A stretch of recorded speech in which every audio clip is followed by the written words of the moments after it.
Right, good afternoon everyone. For this meeting of the Huddersfield subcommittee. I'll start then with the item number 1, membership of the subcommittee. I understand there's been a couple of changes. Yes, Chair. We have apologies from Councillor Sarwar, and Councillor Korshik is subbing for Councillor Sokol. Thank you. I think all the rest is as printed. Thank you. I will move on to item 2, minutes of previous meeting. If somebody prepared to move them, that's moved. Councillor Ola, seconded Councillor Uppel. All in favour, please show. Thank you. Declarations of interest and lobbying. Are there any? Councillor Davies. Yes, on item on page 105, application 2021-91-682. I had a discussion with a resident, Mike Keegan, back in June on this particular application, plus an email from him, and just didn't provide comment, but listened to his concerns about this particular issue, this particular application. Good. Thank you. Councillor Bellamy. Thank you, Chair. Application page 89. I've had a conversation with the applicant, but procedural advice given only. That it? Thank you. We'll move on then to item 4, admission of the public. The public are here. Yeah. Item 5, deputations and petitions. None received, Chair. Public question time. None, Chair. No. So then we move on then to the planning applications, and as was mentioned by Richard, I've got a request to bring forward page 105, Walnock. Is there anybody that objects to that? He's coming forward as the first one because of the amount of speakers that we have, and it would make good sense, I believe. I take that as... Can we just have a show of hands, please, those in favour? Thank you very much. Chair, could I just confirm that no other nobody else has got any interests? I didn't hear anybody go around the room, just those who said they had got interests. Well, I expected somebody to show of hands if they had and I take it that there was nobody. I think they would have shouted anyway and let me know. Just to confirm, thank you. That's fine, thank you. So then we go to the planning applications, and as I've just mentioned, we'll go on to page 105, which is the Walnock Lane, Cumberworth. Over to you, Richard. Yeah.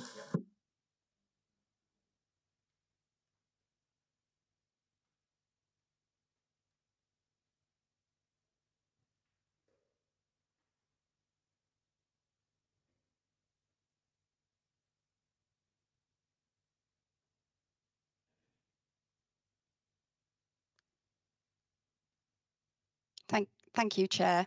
Can you all hear me okay? Can you hear? Yes, Emma, we can. Thank you. Thank you, Chair. My name is Emma Thompson and I'm presenting this application to members today. Members have a full report in front of them. The application is brought to Huddersfield Subcommittee due to the number of representations received. The site is a large detached dwelling with adjacent access and garden. It is located within a rural area with sporadic development. The application proposes a change of use from C3 residential dwelling to C2 residential care home. This is a couple of pictures of the site. The existing accommodation will be reconfigured to provide accommodation for 5 young people. 2 members of staff would also always be on site, with 2 or 3 staff visiting at various times to support. Parking spaces are shown within the site. The site is located in the green belt where certain forms of development are not inappropriate, provided that they preserve openness and do not conflict with the purposes of including land within it. The reuse of buildings can be acceptable, provided that they are of permanent and substantial construction. Further, any scheme should not introduce incongruous domestic or urban characteristics into the landscape, and any boundary or service treatment should be appropriate to their setting. Any activity should be accommodated without detriment to landscape quality, residential amenity or highway safety. The building is currently occupied as a residential property being of permanent construction. No external alterations or extensions are proposed, and parking spaces can be accommodated without any detrimental impact. The spaces would be close to the existing dwelling, similar to usual domestic arrangements. Representations have been received objecting to the principle of development with regard to location, policing and lack of local amenities. Taking into account the similarities between the site being used as a large family home and that proposed, it is considered that the location of the site cannot be sustained as a material reason to prevent the development. The character of the area is that of a detached dwelling set within substantial grounds with some existing areas maintained for access and parking. It's not considered that this character is altered to the extent that it would have a greater impact on openness. Further, it's not considered that there will be any significantly greater impact from noise and disturbance over and above the existing use of the building as a large family dwelling. Officers are satisfied that an acceptable level of amenity will be retained at neighbouring properties. West Yorkshire Police have been formally consulted as part of the application process and no objections have been raised. Public concerns raised are acknowledged, however.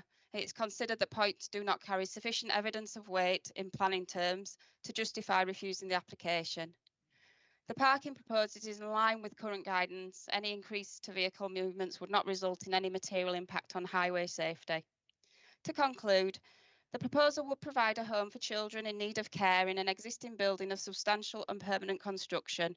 Minor internal works and formalisation of parking spaces are proposed and are not considered intrusive, thereby maintaining the openness and character of the green belt in accordance with the MPPF and policies in the local plan. The application is recommended for approval as set out in your report. Nothing further to add, Chair. Thank you. Thank you.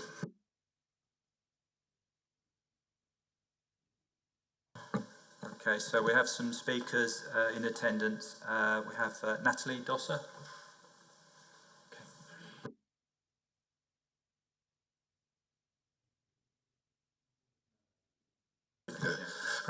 Right, can I just say before you start, Natalie, that you have 3 minutes.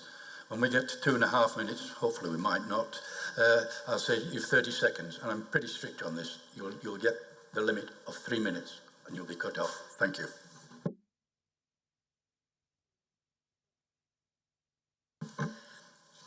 I am the mother of 2 very young children, one of which is a tiny baby. I get it, we get it. Nobody wants to see vulnerable children left behind and not receiving assistance needed. You are going to hear representations from objectors that are involved in and are clearly cognizant of special needs in children. Please don't just pass us off as NIMBYs and country bumpkins out in the sticks. The concerns and anxieties are very real. What you as elected members are here to decide on are the planning issues. My local neighbour colleagues and I are here to help you do just that and explain why this application should be refused or at least deferred. We shall each concentrate on different elements for you to take into consideration. However, there are some underlying themes, which is that there is a clear and very significant lack of information, which if made properly available may even alleviate local anxieties. At present though, this all points to the fact that this facility is totally unsuitable for this location and there is a genuine fear of crime in this area.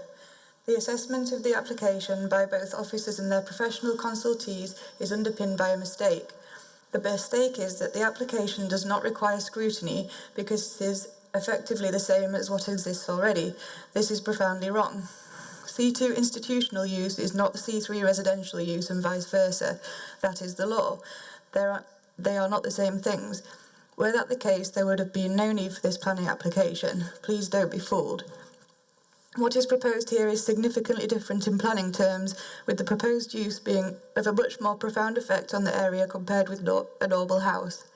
I wanted to cover a point on notification and publicity. Even the immediate neighbours knew nothing of this application. There was no lamppost notice and clearly the neighbour notifications were found wanting. This has been raised with the council but has been ignored, which we urge you to challenge your officers on because this is a breach of the law. There are several problems with your professional consultee responses, which were also very clearly again underpinned by the mistake that C3 and C2 use are effectively the same. For example, your highways officers mistakenly believe that this won't result in any increased vehicle use, which is plainly ridiculous, even by the admission of the applicant. Finally, from me, we are extremely concerned at the police representation, which has led to real 30 anxiety, seconds. but which I shall let the next representative describe. Overall, this facility is not suitable for the area, and the assessment and determination of this application is underpinned by the mistake of thinking that C2 use is the same as C3 use. Played wrong. Please reject this application. Thank you.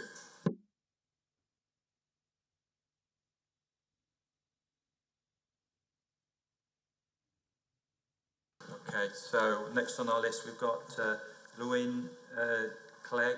I think you're speaking on behalf of Mike Keegan, is that correct? Correct. Yeah.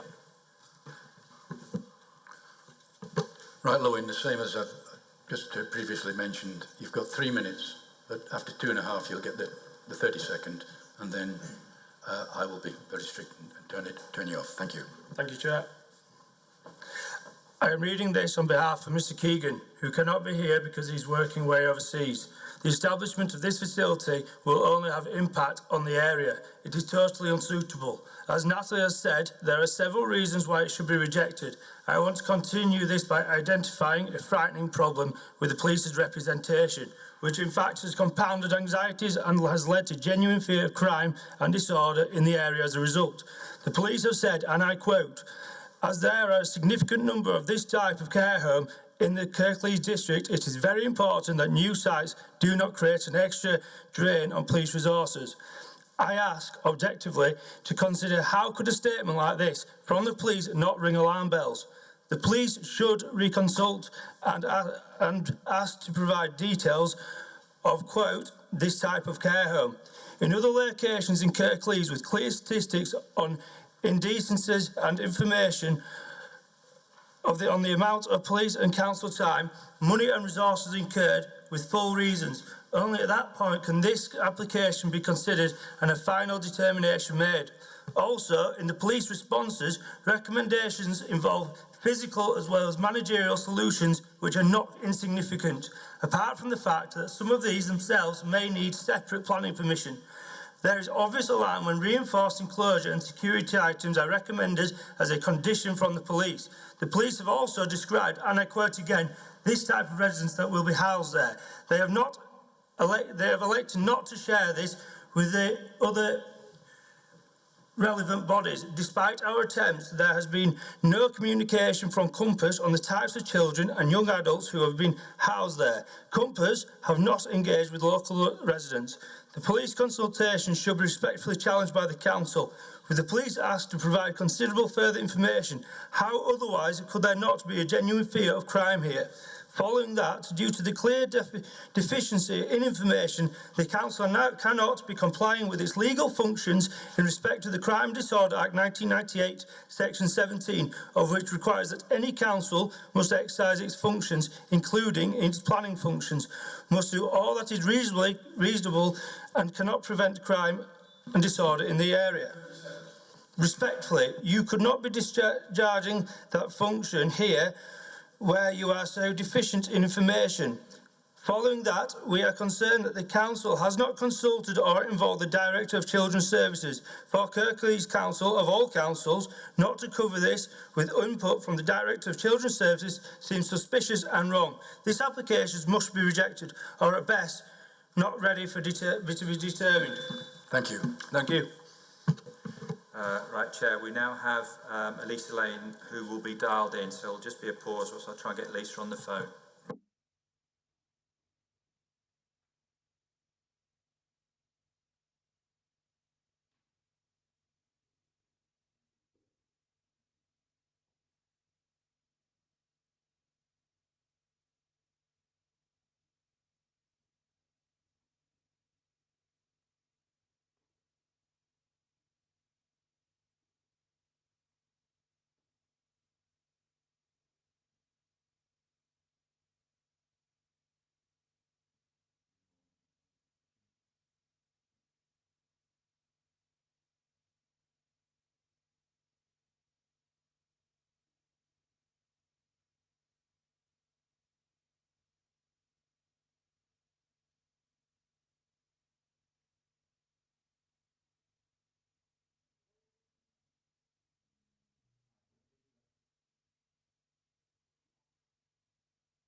Hello, Lisa. Can you hear me? I can hear you fine, thank you. Yes. Well, just to reiterate that you have 3 minutes for your presentation, but at 2.5 minutes, I'll give you the warning. You've 30 seconds left. Hopefully, you might not want to go that far. Thank you. That's great, thank you.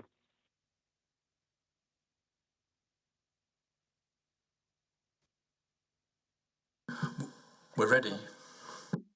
Oh, sorry. Right, well, before I start, what I should tell you is actually what I do for a living.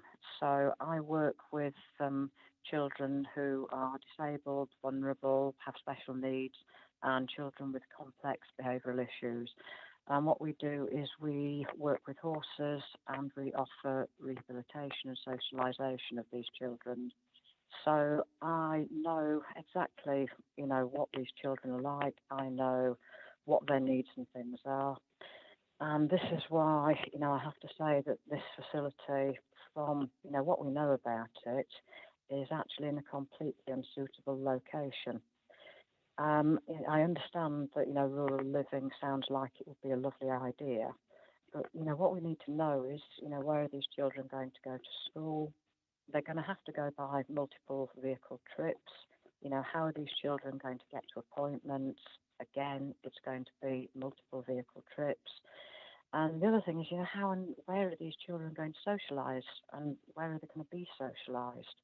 It can't really be here because there is nothing, here for them. It would appear that, this is the whole business model of Compass and what they're doing, and, it is a business, is geared around them sort of staying in the grounds of, Walnucks, which is an old house at the moment, with a bit of reinforced security. What these children need to actually function every day, we don't have in the location of Walnucks. These children have got very peculiar needs. I know this from experience. They actually need to be able to get out and about. They need local infrastructure. We haven't got that here. With no shops, no clubs, no parks, nothing for them to do. They actually also need access to services, and we haven't got any of that. We're not even on a bus route. Another thing is that the police, they had a very vague and alarming information that was on that police report, and even they've raised concerns about the impact on, West Yorkshire Police resources if this should come through. We are completely reliant on access by cars and vans. 30 seconds. And the planning application claims that there'll be no effect on pollution or increase in traffic, and that is ridiculous. The only access to this site is by motor vehicles. There's going to be more people coming in, social workers, behavioural psychologists, food deliveries. It's going to have a massive impact on this country lane. The roads are not well lit, which only adds to the anxieties of security and fear of crime for us residents. Thank you. Your time's up now. Thank you. Thank you.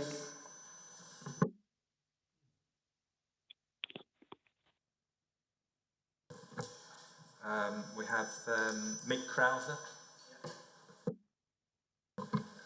Others have said it, no information. Mick, can I just, before you start there, just, it's obligatory to tell you, you just have 3 minutes. And I think you've heard previously. I'll give you 30 seconds when it's 30 seconds. And then that's it. Thank you. Others have said it, no information. We and very concerned others in the locality have asked questions constantly and got no answers. One resident asked sexually problematic behaviour and how it would be catered for. No answer. Given that what has reported happened in Kirklees and elsewhere in the recent years, should a facility like this really be operating and seemingly allowed to operate in a cloak of secrecy? Should you really be allowing this, members? In response to serious dangers and unsuitability of the site, the applicants say there will be not proposing to purchase the property for the intended use if it wasn't a suitable location. In other words, it's safe because we say so. This is unacceptable, and the view of those who do not stand to make a considerable financial gain from this venture should carry a greater weight. Unsuitable location, has compared it to the two stated sites of Todmorden and Ilkeston in Derbyshire. Quick comparison, Lisa has just described it, an unsuitable location for children. In the cited facility in Ilkeston, the area is near 3 schools within walking distance and an abundance of nearby facilities including a skate park. Indeed, Erewash Council was given its decision states the site is within the urban area and sustainably located close to services. The exact opposite can be said for Walnocks. This is a fundamental difference. I want to also touch on the policy position, which is an error that the change of use cannot impact on the openness of Greenbelt. This again is underpinned by the mistake Natalie pointed out at the beginning, that a C2 institutional use is the same as a C3 residential use. This is absolutely wrong. Natalie says there's a clear difference, otherwise the planning wouldn't be required. The more intense institutional and commercial use clearly represents inappropriate development in the Greenbelt with a clear impact to openness and a very direct negative impact on the area from increased intensity in use compared to the tranquil surroundings enjoyed now. Finally, I wanted to reinforce the real, genuine fear of crime and disorder. Again, likely coming from a lack of information and this great myth that no crime takes place in rural areas. We have been affected by County Lines drug gangs. 30 seconds. Thanks. Directly across from my property, which is adjacent to Walnocks, they're being used for stash drugs and operate as pick-up points. The fear of crime, ironically, as enlarged, has come from the police representation, the underlying theme again, lack of information. Please reject this application. Thank you.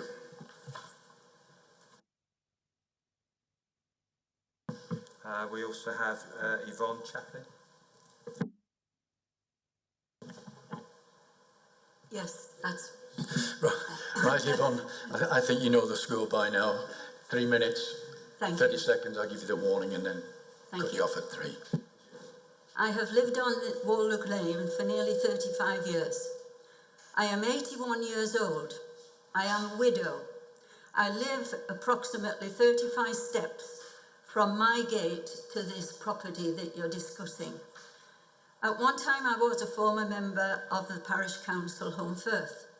More importantly, in my previous life, I was also a pastoral deputy head teacher in Rastrick, and I was responsible for running the special needs department. Looking after and nurturing children with issues is in my DNA. It has never left me. I know the needs of vulnerable children and those with particular issues, long before it received the attention that it does now. There is a place and a need for looked after children, whether commercial or not. However, this is not the place, as others have said.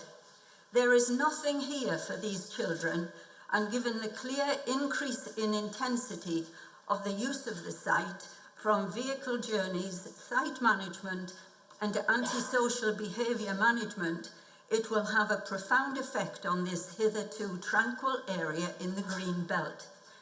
Again, this whole thing is underpinned by the mistake that C2 use is the same as C3 use. It is not. Otherwise, there would be no need for planning permission.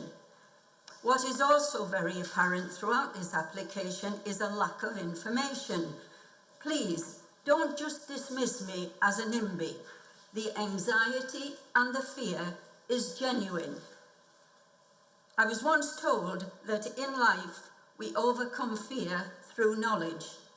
However, we can't do that with a lack of knowledge and information.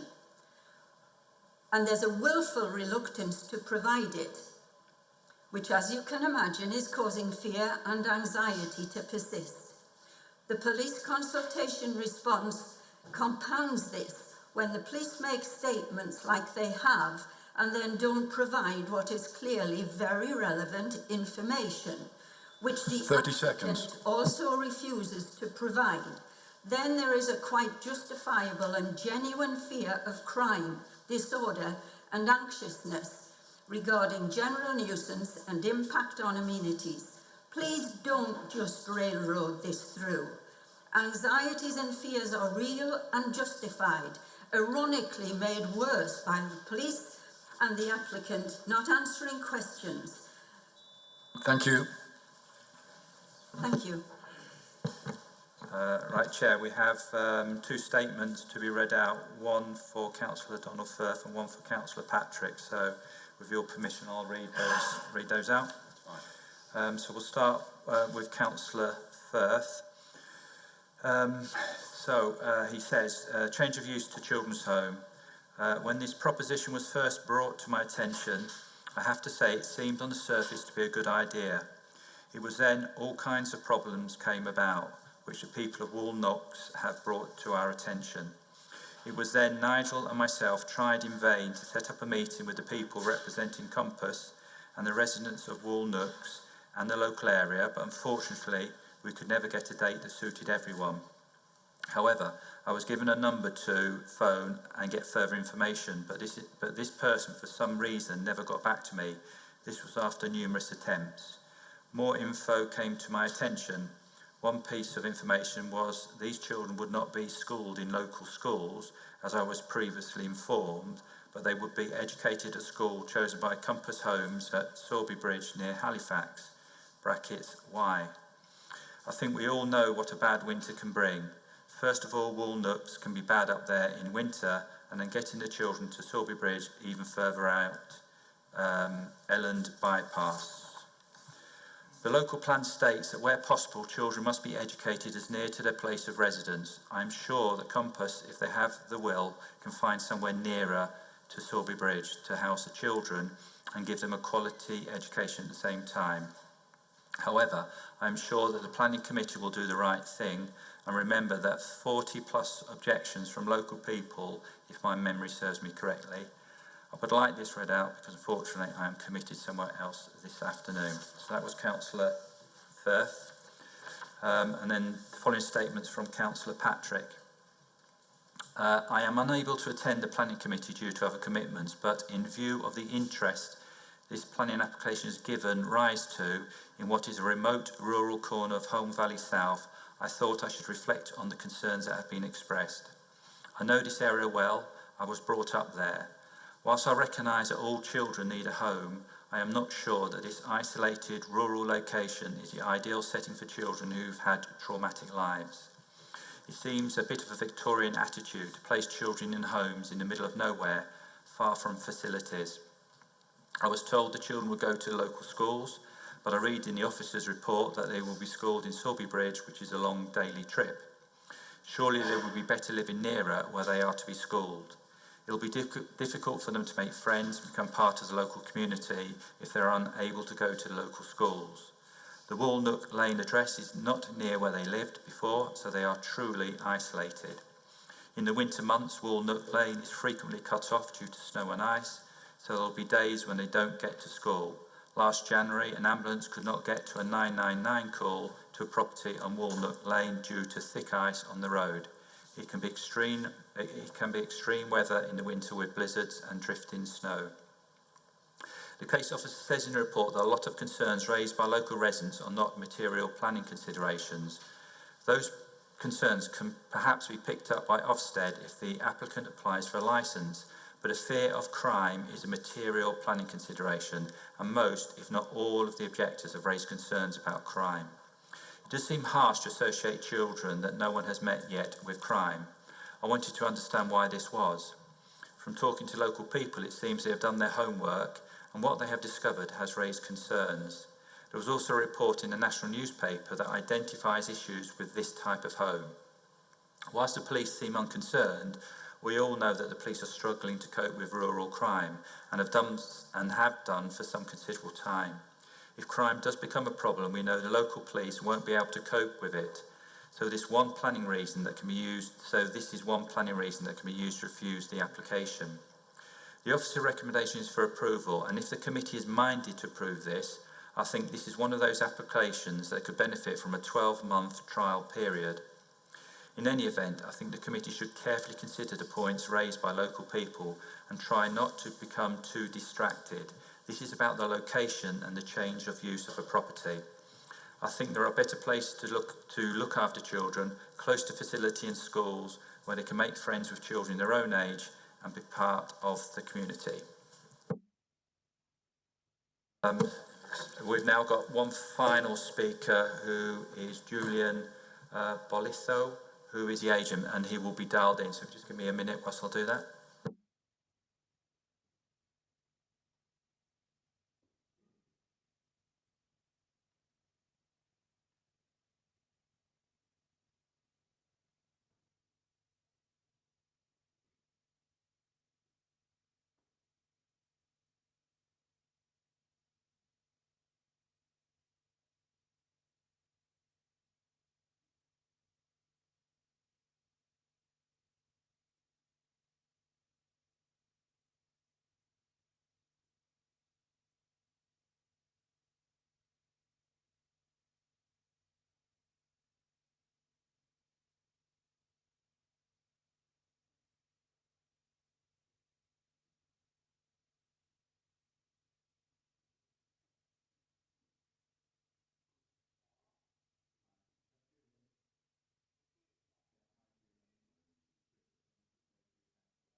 Hello, Julian. Yes, you have 3 minutes just to repeat what Richard just said. At 2.5 minutes, I'll give you the warning, 30 seconds, and then you'll be cut off. Thank you. Can I just check you can hear me okay? Yes. Yeah. Okay, well, thank you for the opportunity to address the committee this afternoon. As you know, as agent for the application, I'm speaking in support of the proposals. You have a comprehensive report in front of you, which covers the relevant planning considerations in some detail and concludes that the proposed use is acceptable when judged against council policy. Just to be clear, the proposed use as a small home for 5 looked after children who require support to allow them to develop independence and daily living skills is in essence no different to a large family home. The normal day for the children will be similar to that of any child living in a family home. On weekdays, they will attend school, complete homework, help clean the house, attend after school clubs. At weekends, they will engage in activities at home, but also off-site, with the objective of creating a stable and shared family living environment. Whilst the children won't be related, the daily routine will be no different to that of a large house, with the children coming and going for education and recreation and adults coming and going for work. Typically, the children will have experienced a lack of effective parenting, probably neglect or abuse, and will have been starved of love and care. Despite the actions of others, they often believe it is their fault. A core objective is to provide them with opportunities to value themselves as members of both the home and in society. With regard to the nature of the children, it is all too easy and actually unfair to demonise them and suggest they may be dangerous or drug users or offenders. This is absolutely not the case. Some correspondents have queried whether the site is a suitable location for the use. The applicant has extensive experience of providing care for young persons and is satisfied that it is. But notwithstanding that, Ofsted is the regulator of such uses and would also need to be satisfied that it was an appropriate site and would have to be satisfied that 30 seconds. Okay, thank you. It is noteworthy that children living at the site would be no different than a typical family.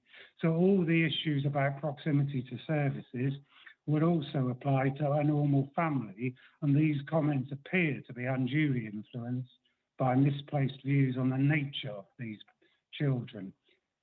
We respectfully request the committee endorses the recommendation of officers and approves the application. Thank you.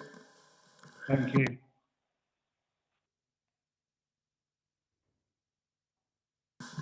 Members. Councillor Ruppel. And then Councillor Bellamy. Okay, thank you, Chair.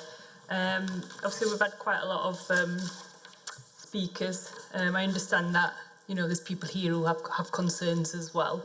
I must say I don't agree that children's homes should just be set in urban areas. You know, I think a rural setting can be a good setting for children's homes as well, so I don't necessarily agree with that point.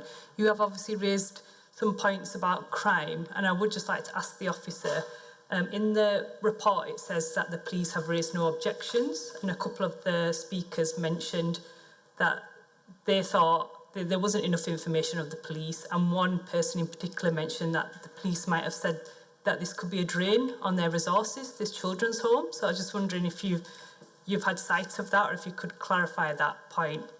There's also been the point about C3 and C2, if you could sort of clarify that point as well. And sorry, the other point was around notices. So did residents get the required notices that they needed regarding the consultation? Yes, thank you, Councillor Paul. I think at this stage we'll just get what everybody else has to say, and then we'll go back to the officer and obviously come back with answers. Councillor Bellamy. Thank you, Chair. I remember a similar situation to this up at Scape not all that long ago, and that was deemed way too rural as well, due to the fact that there's just nothing in the area at all, and that was going to cause trips in cars to schools and all sorts of other things. I also used to sit on one of the children's boards quite a while since, and Kirklees were actually more looking at sort of 3-bedroom terrace houses to put for children's homes, because they were more in keeping, they'd be in rows and that sort of thing, not the out of area big sort of houses, you know, to make them sort of more feel family oriented. So I do have concerns with this. It's, you know, it is sort of way out, you know, and we all know what the weather can be like up there, so there will be the problems with the snow, the ice and things, and getting these children to school. Also the fact that, you know, like I say, it is quite rural, so, you know, it's depending on the age of these children. You know, a lot of children like to go out on a weekend and they take themselves, especially if they're sort of teenage age. You know, they're going to have nowhere to go. It's not like they can just go down the road and there's a park or anything like that. So I have got some concerns, and I do think that we need to be looking at what our own children's services are talking about doing regarding homes. Because like I said, the last time when I sat on the children's panel a while since, we were looking at 3-bedroom terraced houses and 2-bedroom terrace houses, not sort of big houses out of the way. So I think if the officers have got anything to come back on that, I'd be interested. Thank you. Councillor Davies. Thank you, Chair. Yep, following up on some of the comments, you know, it is understandable that, you know, anything that there's a change, people get concerned about, and it's understandable residents have concerns. So I don't think anybody would dismiss that in its entirety. But I think it is somewhat, you know, of a leap for the assumption that it's this type of children that will create increased crime in the area. Clearly, the police have been consulted and don't feel that's the case.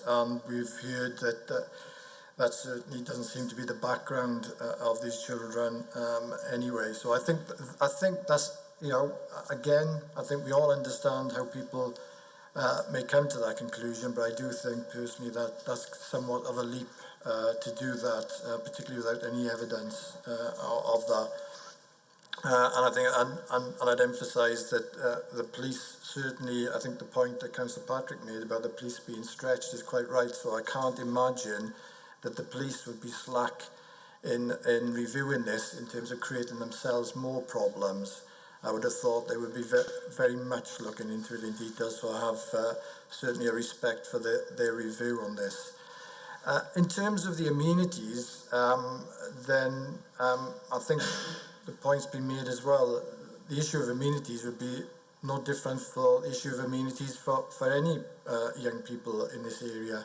I don't think it's particularly any more of an issue for these individuals, and actually they're probably in a slightly better position in that they will have staff and they will be able to have probably more opportunities of being transported to clubs. And I understand as well they have to take part in recognised clubs which they will be taken to. So in some respects they may have certain advantages, if you like, over some busy families. Again, as Councillor Uppal says, I don't think it's a case that we should be looking at simply placing vulnerable children in urban areas. Why not rural? If that provides a good space and a good opportunity for them, then why not? And Ofsted, at the end of the day, as we know, Ofsted are by no means shy in terms of their reviews. Ofsted will decide whether this is suitable and will continue to review the facility going forward. So I think it is understandable why people would be concerned, and again, I'm certainly not dismissing that, but I think from what the details I've heard, there certainly seems to have been a rigour in how this has been approached, and at this point, I've not heard anything of a material issue in terms of refusing to accept the officer's recommendation. Thank you. Councillor Koshik.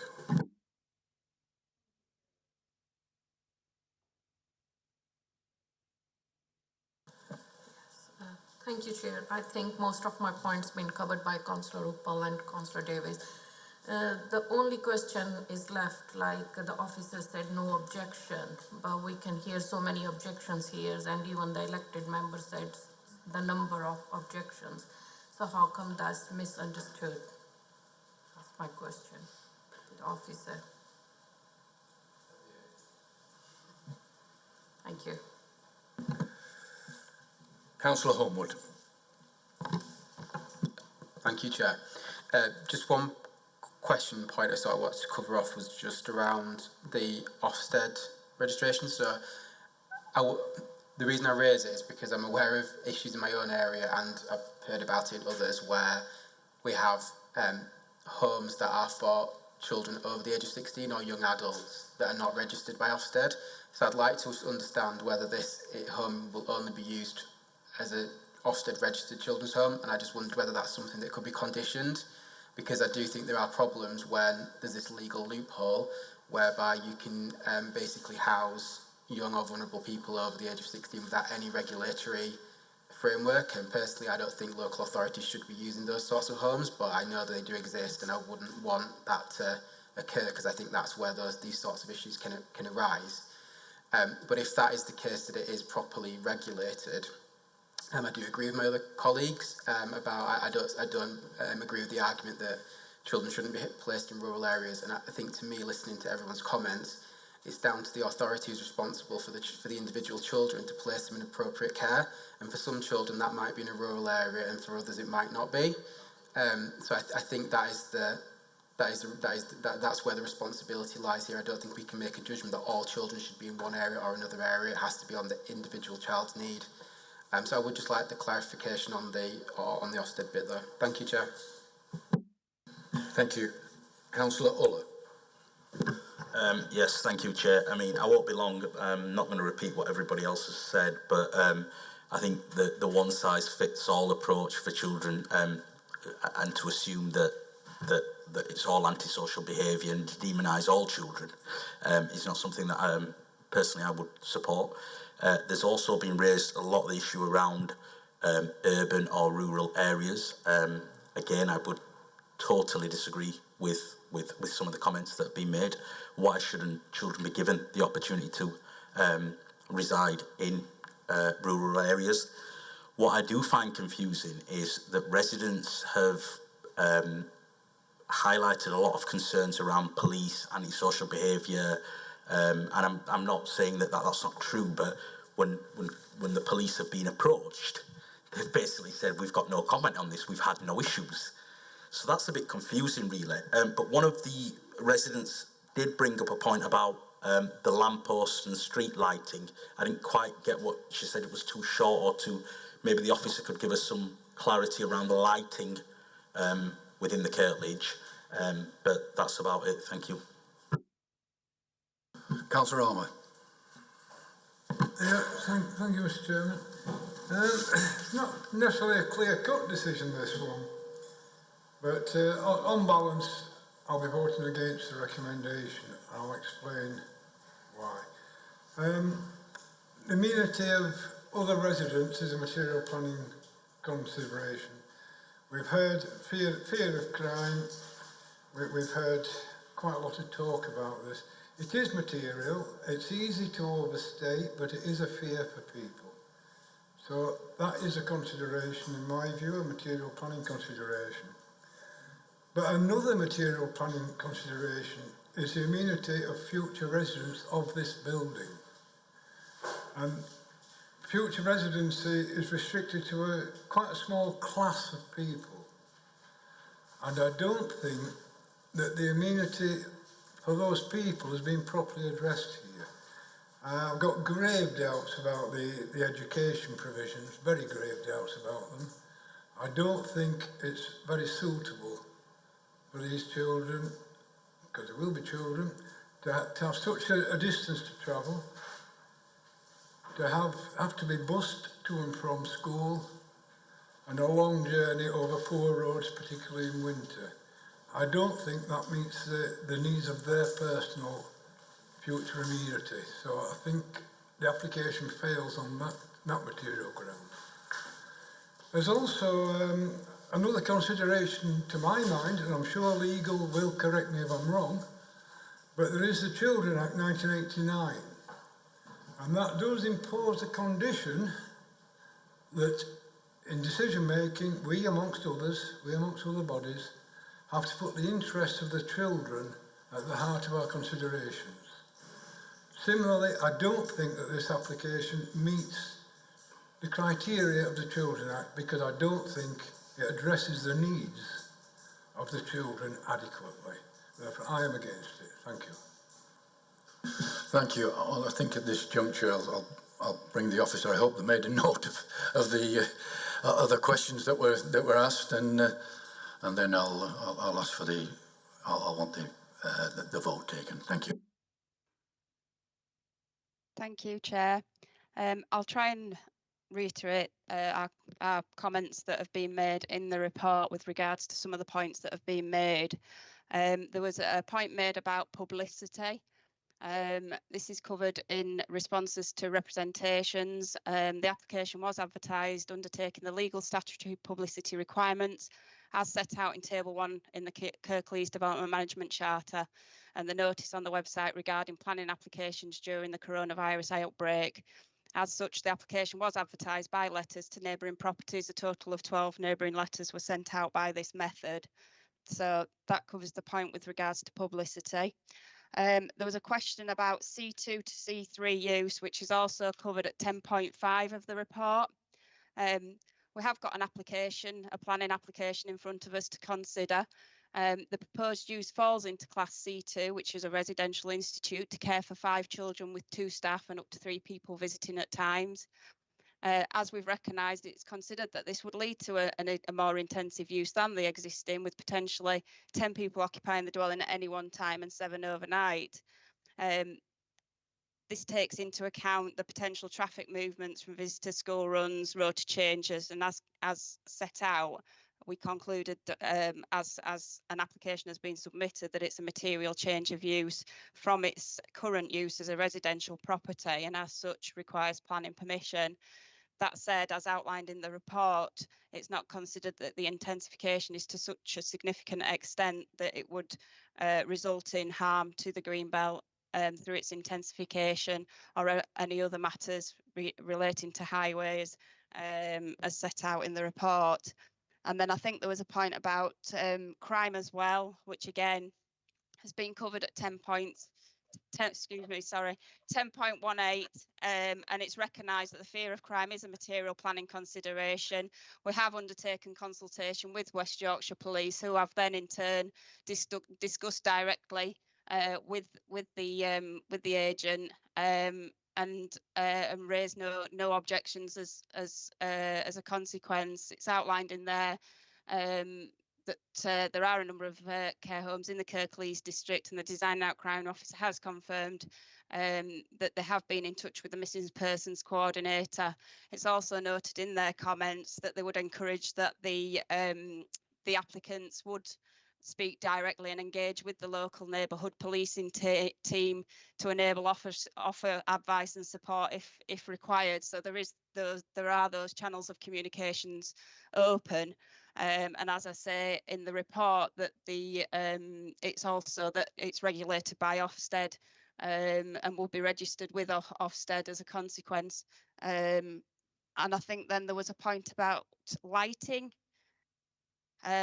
So again, it's a rural unclassified road, and I think at 10.26 there's a point about street lighting, and I don't know whether that's what the point was being made with regards to that particular point about street lighting, but that point at 10.6 just says drivers would not expect a rural unclassified road to be furnished with a system of street lighting unless there was a specific hazard ahead.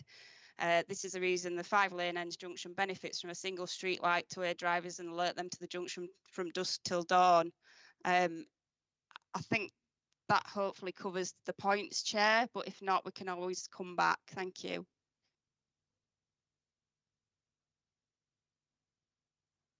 Yes, I think it was mentioned about the Children's Act. I think that Councillor Armour raised.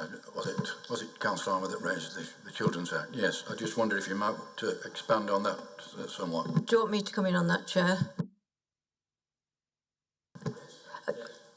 I'm happy to leave it to Emma, but Councillor Armour raised the question. He suggested that he would be minded to refuse the application and citing that the Children Act.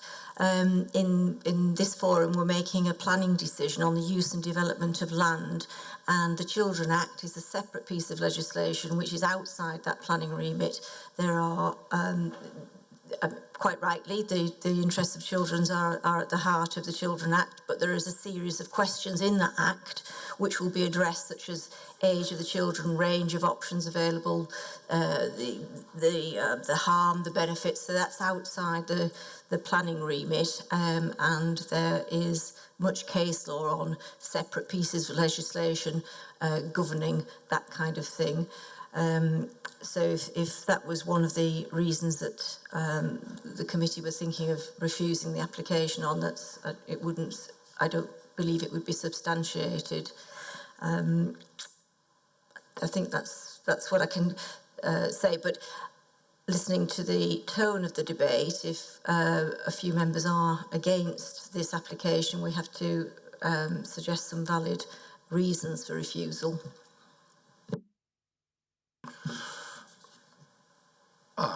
Councillor Smith. Thank you, Chair. I'd just like to pick up again on Councillor Hornwood's point about whether a condition can be made that it can only be used for Ofsted regulated use, so we avoid any unintended consequence of that becoming an unregulated care home for older children. I don't know whether that's possible or not, but I thought it was a very good point. No, we can't. We're, as I said, we in this forum are granting planning permission. We can't derogate that responsibility to another body, i.e. Ofsted, to enable them to carry out their permission. So no, we can't condition that. Right, members. I want to. I'll move the recommendation. Is that seconded? Have you got that, Richard? Who seconded that? Councillor Ruppel, I think, will take the blame for that.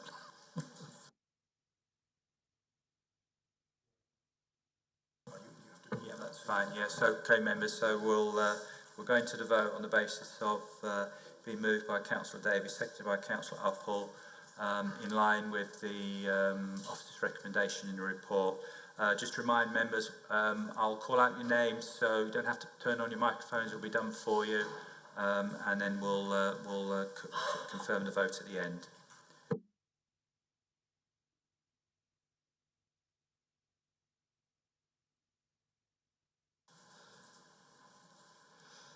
So we've got Councillor Lee Richards.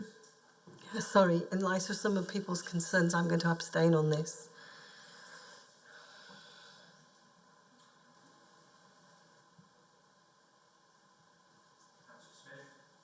For.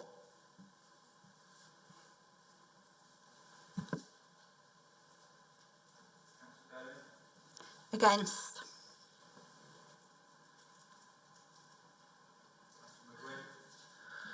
Abstain.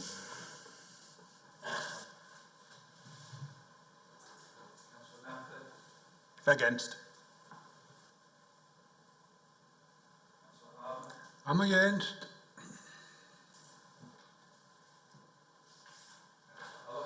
For.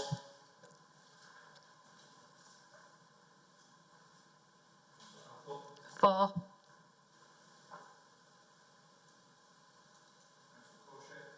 For.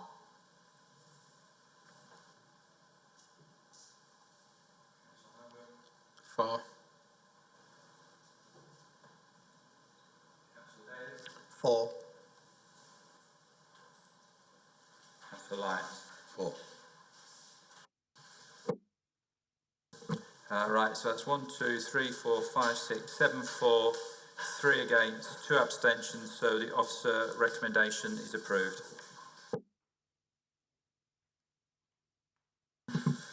Right, we move on then to the next one, which is page 33, and it's Claywell Gulka.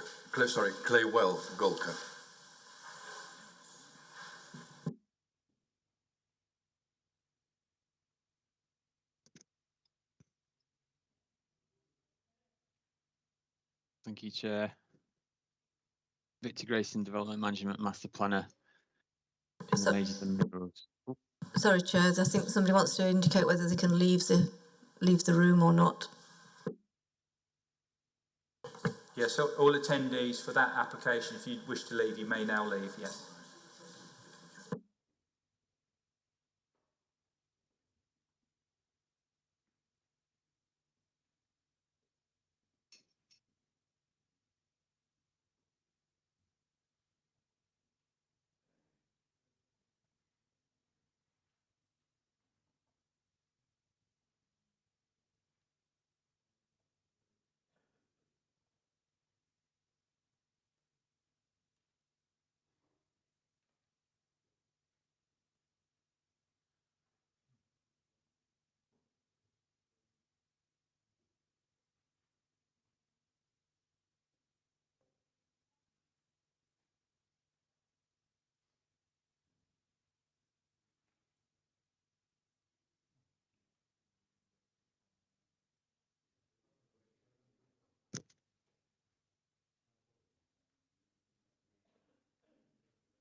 Yeah.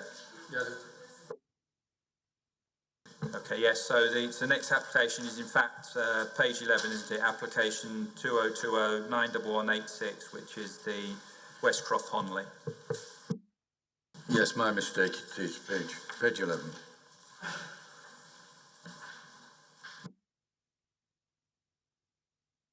Thank you, Chair. Adam Walker, Senior Planner. Item 7 on the agenda is a reserved matters application for the erection of 20 dwellings at Westcroft, Honley. Outline planning permission for residential development on the site was approved by this committee in June 2018. That permission solely approved the principle of residential development on the land, with all other matters being reserved for future approval. Members requested that the reserved matters come back before committee for a decision. The current application seeks approval of the layout, scale, appearance, access and the landscaping of the site. The image before members identifies the application site. The land is undeveloped and is currently overgrown and bound by a stone wall along its frontage. The site gradually slopes upwards from Westcroft towards the north, where it then drops down quite steeply to Scotgate Road. There are protected trees within the northern part of the site. The site is flanked to the west by dwellings, along with a small substation. There's a substantial detached property to the east. There are dwellings on the opposite side of Westcroft. There are also some houses towards the north on the opposite side of Scottgate Road. This image shows the land allocation. The vast majority of the site is allocated for housing in the local plan, which is shown in orange. The site also includes an additional parcel of land to the southeast, which is not allocated for housing and lies within the Honley Conservation Area, which is shown blue, which extends to the east towards the north of the site and takes in just the northern boundary of the application site. This slide shows the front of the site with the land being overgrown and sloping up from Westcroft, along with numerous trees. It is proposed to erect 20 dwellings with a mixture of detached, semi-detached and terraced houses. 19 dwellings will be served from a new estate road off Westcroft, just down here, and then the 20th dwelling would have its own private drive off Westcroft. All of the dwellings will be 2 stories in height, except for plots 11 and 12, which are this pair of semi-detached houses which are set towards the back of the site. The site frontage would incorporate a dry stone wall, which would help to tie the development in with the existing street scene. There's an area of amenity space adjacent to the proposed main access, which is down here in the bottom left, and it's proposed to plant a oak tree in this area, which would help to compensate for the loss of an existing protected tree within the middle of the site. And by having this landscaped area, it provides a degree of openness within the street scene.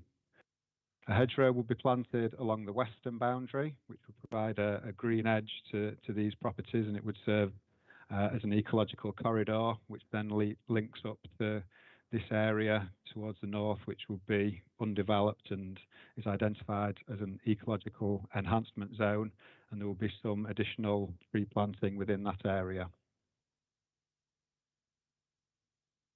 These drawings show some site sections through the site. So the top one is looking towards the houses in the western part of the site. So you've got Westcroft, the road on the left, so you can see with that proposed oak tree, and then the houses rise up, and then you can see how they relate then to Scottgate Road on the right hand side.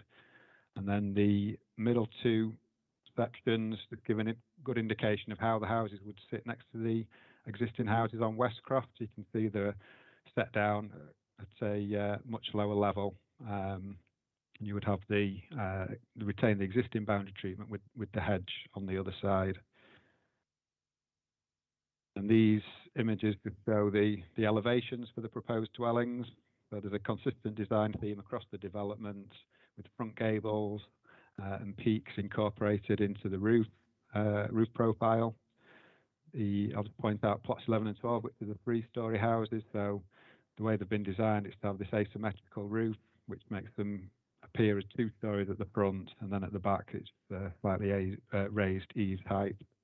The facing materials for the proposed development are natural stone and slate. The scheme was amended during the application process to reduce the number of dwellings from 24 to 20. This has significantly improved the relationship with the adjacent houses to the west by reducing the amount of development and allowing for more generous separation distances. Separation to all other dwellings surrounding the site is also considered to be adequate. The reduction in the number of dwellings has also improved the design of the development by lessening the dominance of parking within the street scene. The Council Tree Officer has advised that the layout provides acceptable separation distances to the protected trees to the north. On this basis, it is considered that the proposed density of development can be accommodated on the site. Furthermore, the proposed density is considered to be in keeping with the character of the surrounding area. It is to be noted as well that all of the proposed dwellings meet minimum internal space standards. The scale, design and materials of the dwellings are considered to be appropriate. The Council's Conservation and Design team has not raised any objections to the proposal, as it is considered that the topography of the site and presence of trees would limit views of the development from the conservation area. The site would also retain a green edge to the north where the boundary with the conservation area lies. The points of access off Westcroft are accepted by Highways Development Management, and the internal site layout provides adequate turning space for vehicles, private and visitor parking, and space for refuse collection. As part of the application, a contribution towards sustainable travel measures is sought, and this would provide metro cards for future occupiers of the development. This will be secured by Section 106 agreement. Numerous conditions are recommended within the report. This includes a condition for a construction management plan to help mitigate the impact of construction operations on residential amenity. Such a condition wasn't included on the outline permission. A condition is also recommended in relation to the retention of the new trees and the hedgerow to the western boundary, along with future maintenance arrangements where these areas are outside of private curtilage. Overall, the proposal represents an efficient use of the site. It is considered that the layout and design would integrate with the surrounding area. Officers therefore recommend that the application is approved. Thank you, Chair. Thank you. Yeah, we have a statement from Councillor Charles Greaves, which I'll read out now. Councillor Greaves says, I have concerns that this development will add further strain onto the local highways network and additional pressure on local services, and also in respect of the impact on the trees on the site. I would like to see legal guarantees that the alternative planting will be delivered in full, protected and maintained forever by the home's owners. I'm also concerned about the construction plan. This site is right in the middle of existing housing. I would like a condition prohibiting any noisy working outside of normal weekday hours, with an exception for Saturday mornings only. There should be no Sunday or public holiday work that generates any noise or disruption. We also have a request to speak from Hamish Gledhill, who's the agent, who will be dialed in. So if you just give me a moment, I'll do that now.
Hello, Hamish. Can you hear me? Yes, I can hear you. Thanks, Chair. Yes, you know the score on this. You've 3 minutes, and I'll give you the count at 30 seconds. And once the 3 minutes are up, you'll be cut off. Thank you. Okay, thank you, Chair. My name's Hamish Gledhill. I'm the planning consultant speaking on behalf of the applicant. At the outset, we need to understand that the principle of developing this site for housing has been established for many years.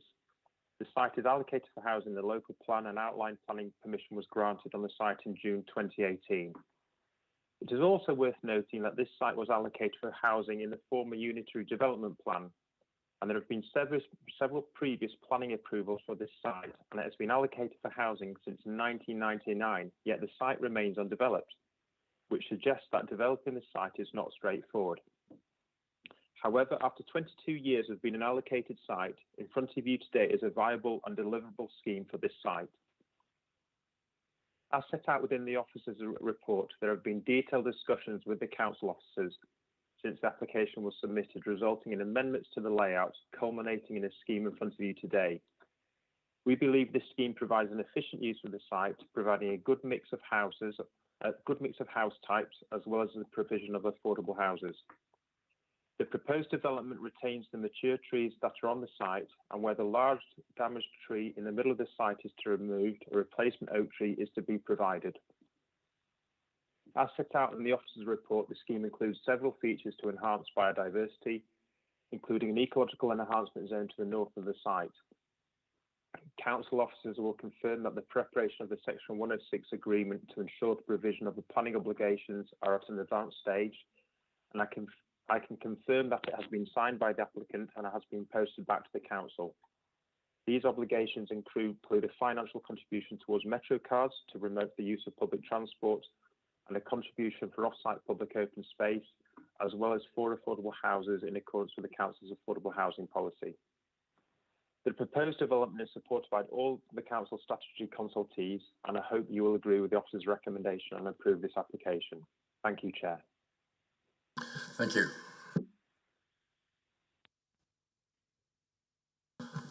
Members, Councillor.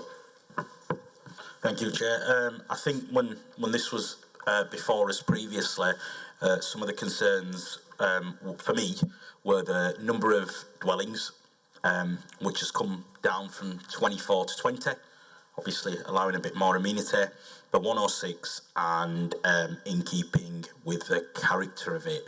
It is an allocated site, and I'm happy to approve officers' recommendations, just with a caveat on there around what council agrees raised around the building times, and just that whether committee feel if it's right. So it's just that one point that council agrees made around noise. Yeah, thank you. Councillor Smith. Councillor Davies. Yeah, me, Chair. Thank you. Just in respect of the proposed hedgerow, which is going to provide a green corridor connecting up 2 bits of land which are of, I believe, some significant wildlife interest. I think from the plans looking at it, there's an existing wall which is going to be, stone wall, which is going to be maintained. Then we're going to have a hedgerow. Then we're going to have fences beyond the hedgerow, which will be raised 100 millimetres to allow movement of fauna, which is wonderful.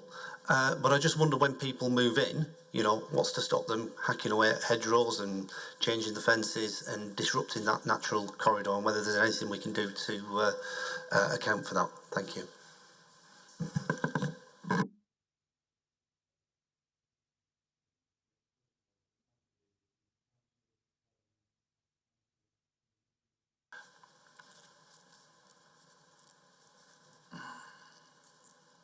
Councillor Davis. Thanks, Chair. First comment is it's good to see that we're now got to a point where there is development on the site. Didn't realise quite, and picked up 22 years. And as we know, regionally and nationally, we have a problem with lots of land which is allocated and then not developed for a long, long time. So that's good news. And following on comments about the reduction in density, again, that's very much welcomed. I'd like to point out something which I think is, you know, a sign of changing times and something extremely positive, and that's on 1078, where there's a reference to the Home Valley neighbourhood plan, which is progressing at the moment, and that's been incorporated within the report, particularly around the requirement for new buildings to incorporate technologies which generate or source energy from renewable low carbon sources. And that's really positive to see that included as one of the conditions in this. It shows the value of a local neighbourhood plan, and also shows that we're working towards our carbon zero target. So that's certainly something that I welcome with this particular application. Thank you. Councillor Bellamy. Thank you, Chair. Looking at this site, I do think 20 is still quite a lot to put on it. I'm not particularly against, you know, houses being built on there at all, but I do think 20 is a lot. And I'm just wondering, because some of these are obviously like terraces, do they actually meet the space standards for the size of the rooms?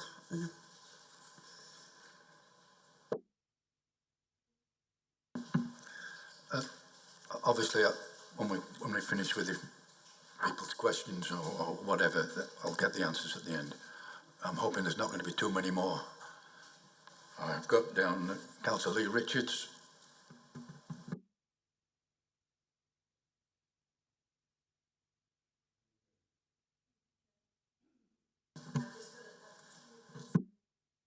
they're talking about removing trees and putting in one oak tree, and that there will be some tanks for surface water drainage from the site.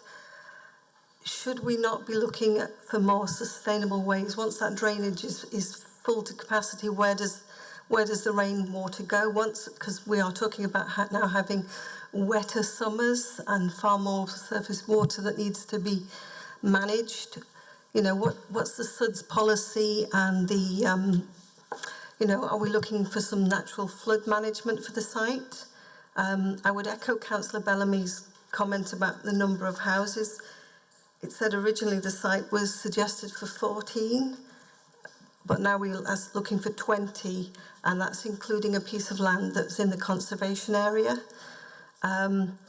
Is Metro cards the best way to go with our Section 106 money? Could it not be better used for creating these ecological corridors of you know, substantial hedgerows and trees to infill spaces to help not just managing our water, but also heat, because we need these trees for shade as well as biodiversity as temperatures rise. And could I ask about renewables? I notice every drive seems to suggest that there is an EV charging point possibility, but if you're going to have, I estimate, is it 20 EV charging points? It's 7 kilowatts each, which is a fairly conservative average. What about the DNO? Is there enough electricity available for charging all these cars? And they're only really green if the electricity provided for them is green. I know the grid is decarbonising, but still at the moment quite a lot of our electricity is provided from fossil fuels. Thank you, Chair. Thank you. If there are no more questions, we'll go back to the officers to answer the queries that were put by yourselves. Thank you.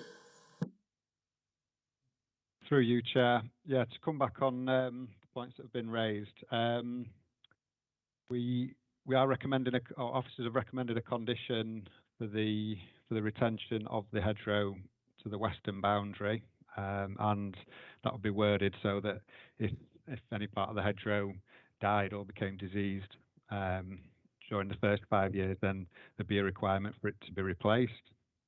The oak tree that's proposed along the street frontage, the tree officer advised that it's likely that we would extend the existing tree preservation order to take in that new oak tree, and then there's also some proposed new tree planting towards the north. So again, we'll be looking at ensuring that that is retained, and there is a condition on there in the report setting out the need for retention and future maintenance arrangements for those areas, certainly where they're outside of private curtilage. The fencing between plots includes those spaces to allow free movement of hedgehogs, and that can be conditioned for those to be retained by future property owners. Councillor Bellamy mentioned around the space standards, and I can confirm that all of the dwellings meet nationally described space standards.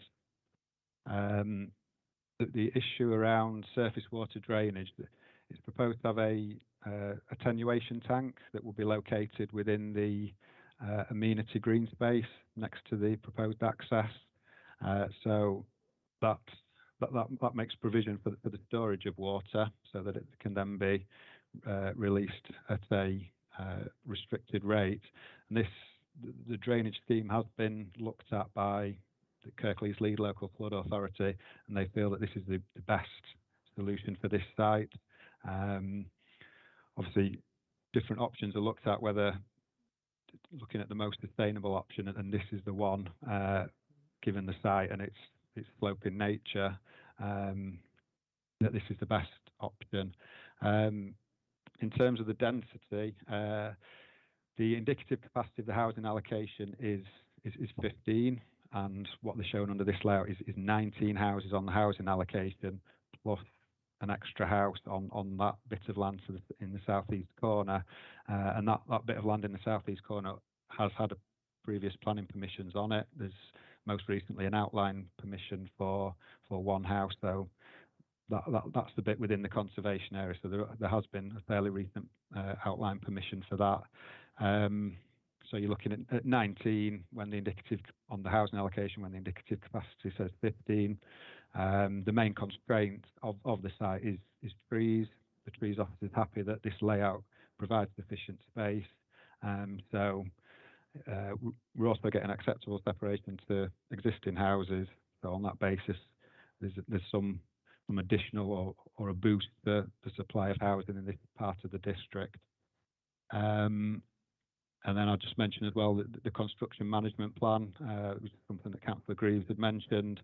So yeah, there would be a condition for that, and that would cover working hours that would protect the local community during the construction phase. Thank you, Chair. Thank you. Members. I'll move. Has it been moved? Oh, sorry. Has Councillor moved it? Second. Is that Councillor Davies seconded? All in. Well, no, you do. You have to do that. Sorry, you wish to speak? Sorry. Yes, please, Chair. So, just picking up on the officer's comments, I'm happy with the proposal. Are we actually? Is it an additional condition regarding maintaining the hedgerow and the gap in the fences in perpetuity, or is it already in there?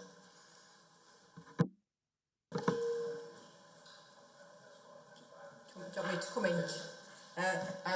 Thank you, Chair. So yeah, if members want to include that condition in terms of the like the fencing with the boundary treatment with the access there, yes, that can be included as an additional condition. Thank you, Chair.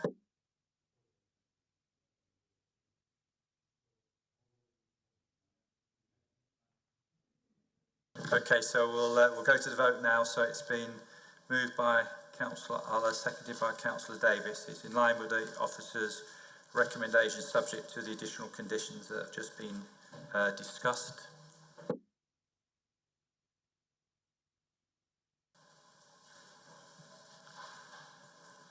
So Councillor Lee Richards. Against. Councillor Smith. For. Councillor Bellamy. Against. Councillor McGuinn. Against. Councillor Bamford. Against. Councillor Armour. Against. Councillor Allah. For. Councillor Uppel. For. Councillor Korshik. For. Councillor Homewood. For. Councillor Davis. For. Councillor Lyons. Abstain. Okay, so we've got 1, 2, 3, 4, 5, 6 for. Sorry, yes, on there. 1, 2, 3, 4, 5 against, 1 abstention. So, officer recommendation to approve has been granted.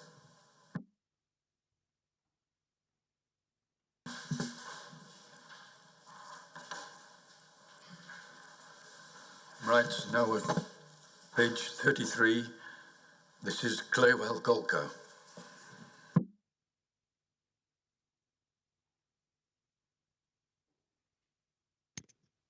Thank you, Chair.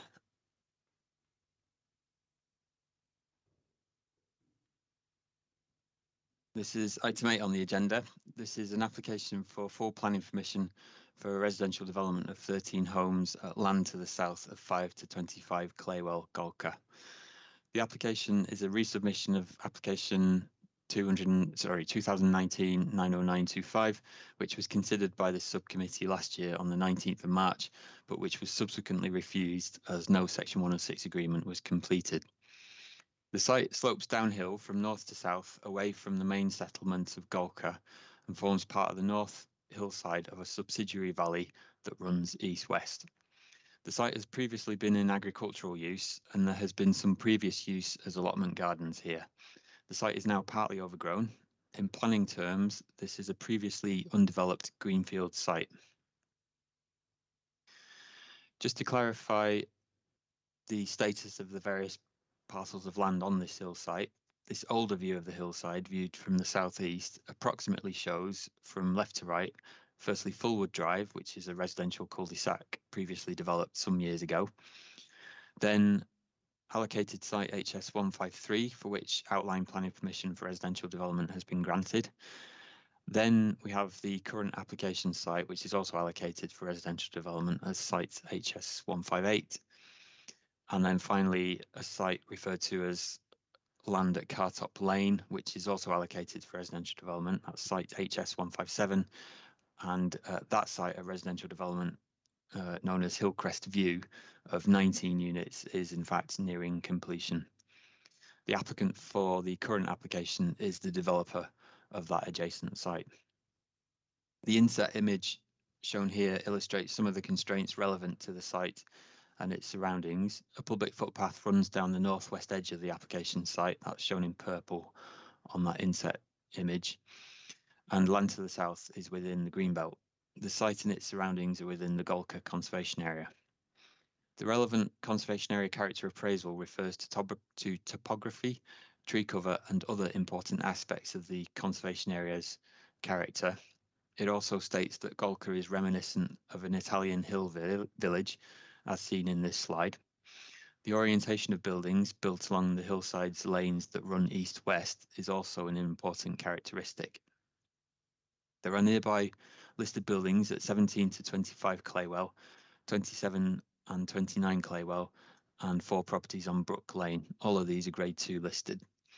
The application site includes a TPO protected wooded area at its south end. Also, a single TPO protected tree exists in the adjacent site to the east. The site's conservation area status also affords protection to trees.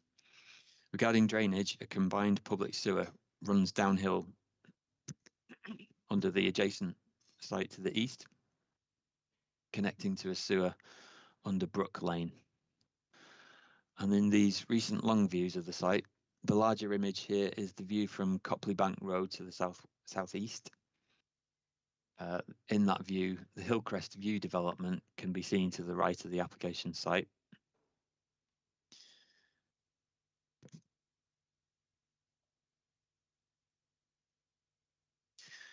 The longer view from the south shows Hillcrest View in front of the application site and the recent Swallow Lane development above, or rather behind it. Hopefully members, you can see my pointer just highlighting the Swallow Lane development there and the Hillcrest View development there. And so obviously today we're looking at part of the area that has trees in it, which I'm pointing to now. In these other views, moving clockwise around the slide, we see firstly a view from the terminus of Hillcrest View, and then a view from the public footpath, and a view of the derelict building within the site, and a view of the site from Brook Lane to the south. The application site includes the estate road, Hillcrest View, currently under construction through the site to the east. Hillcrest View connects to the wider highway network via Cartop Lane. 30-mile-an-hour speed restrictions apply to these streets. The proposed layout is unchanged from that which members considered last year. 13 homes are proposed, comprising 5 detached houses, a pair of semis, and 2 short rows of terraced houses. All will be arranged around an extension to Hillcrest View, which would extend to meet the boundaries shared with the adjacent allocated site to the west. TPO protected trees will be retained, others would be removed. 8 3-bedroom and 5 4-bedroom homes are proposed. A mix of 2- and 3-storey elevations are proposed due to the site's topography. Natural stone walls and natural slate roofs are proposed. As with the previous application, the principle of residential development at this site is considered acceptable. The site is allocated for housing, and this is a sustainable location for residential development. Regarding design and conservation matters, the dwellings, their massing and orientation is considered to be suitably reflective of the predominant patterns of development already found on this hillside. This, together with the acceptable proposed palette of materials, the variety of house types and suitable landscaping, would ensure that the development sits comfortably within its conservation area context and would not unacceptably harm the character and appearance of Golka and would comply with relevant design and conservation policies. A suitable standard of accommodation would be provided. Unit sizes would comply with the government's nationally described space standards. All units would have 3 or 4 bedrooms, and while a wider range of unit sizes would be preferable, refusal of planning permission on these grounds is not recommended. This 13-unit development is required to provide 3 affordable housing units in the form of 2 affordable or social rent units and 1 intermediate unit, and these would be secured via a Section 106 agreement if planning permission is granted. Regarding drainage, the applicant has argued that infiltration and connection to a watercourse is not possible and therefore proposes to discharge surface water to the existing combined public sewer at an attenuated rate of 5 litres per second. This has been accepted by the lead local flood authority and Yorkshire Water. Regarding highways, a low number of additional vehicular movements are predicted by the applicant. Approximately 7 two-way trips are predicted in the morning peak hour and 8 in the afternoon-evening peak hour. This is not considered significant in the context of local highway capacity. Regarding cumulative impacts, the relatively new junction of Hillcrest View and Cartop Lane that would carry the traffic of this and the adjacent development can accommodate the total traffic of 32 dwellings, and this arrangement is preferred to that approved under the previous outline application, where access was proposed via Fullwood Drive and the problematic Victoria Lane. The proposed parking provision is adequate, and details of waste storage and collection will be secured by condition. Impacts on the amenities of neighbouring residential properties are considered acceptable given distances proposed between dwellings, existing and proposed dwellings, and given the differences in levels on this hillside. Of the trees within the application site, TPO protected trees and 1 other tree would be retained. All others would be felled, which represents a significant loss. However, these trees are not considered worthy of retention. Most have diameters of less than 75 millimetres, and effective use of this allocated site would not be possible with their retention in any case.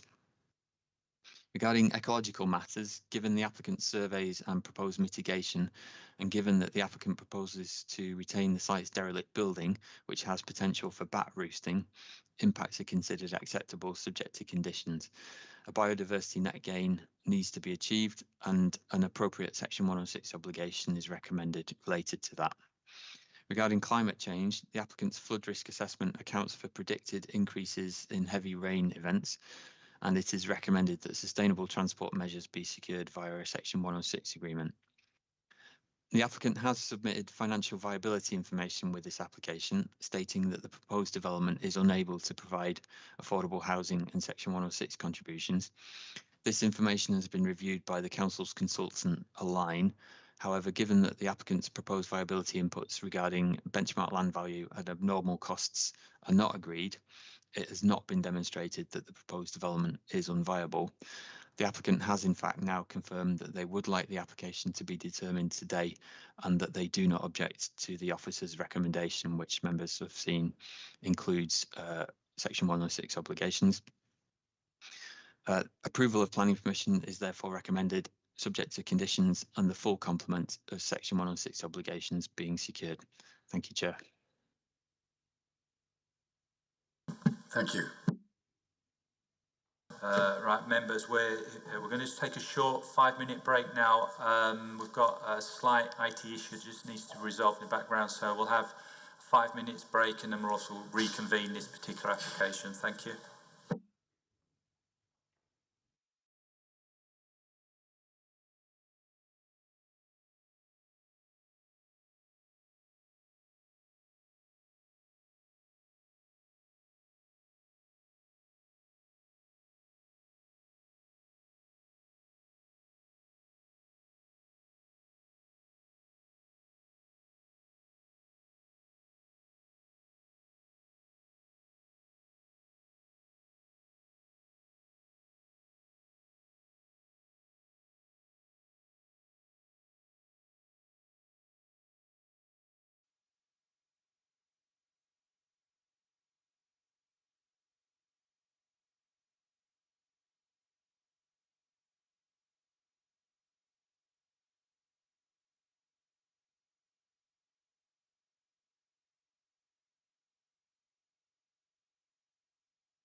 Right.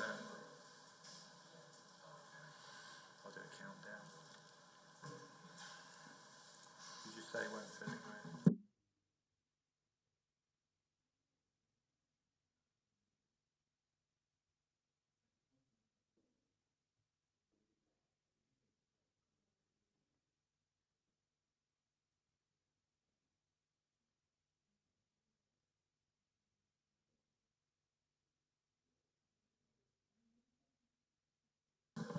Testing, testing. 1, 2, 3, testing.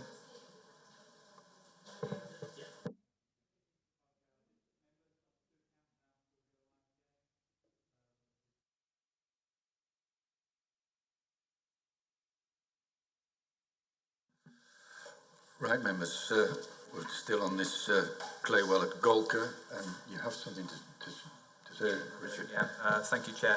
It was just to let members know that we did have 2 speakers for this item. Both were speaking on behalf of the applicant. Unfortunately, due to ill health, they've withdrawn, but they just wanted to express their wish that they would obviously want you as a committee to support the officer recommendation. That's it. Right, members, anybody wish to speak? Councillor Smith, Councillor Upple.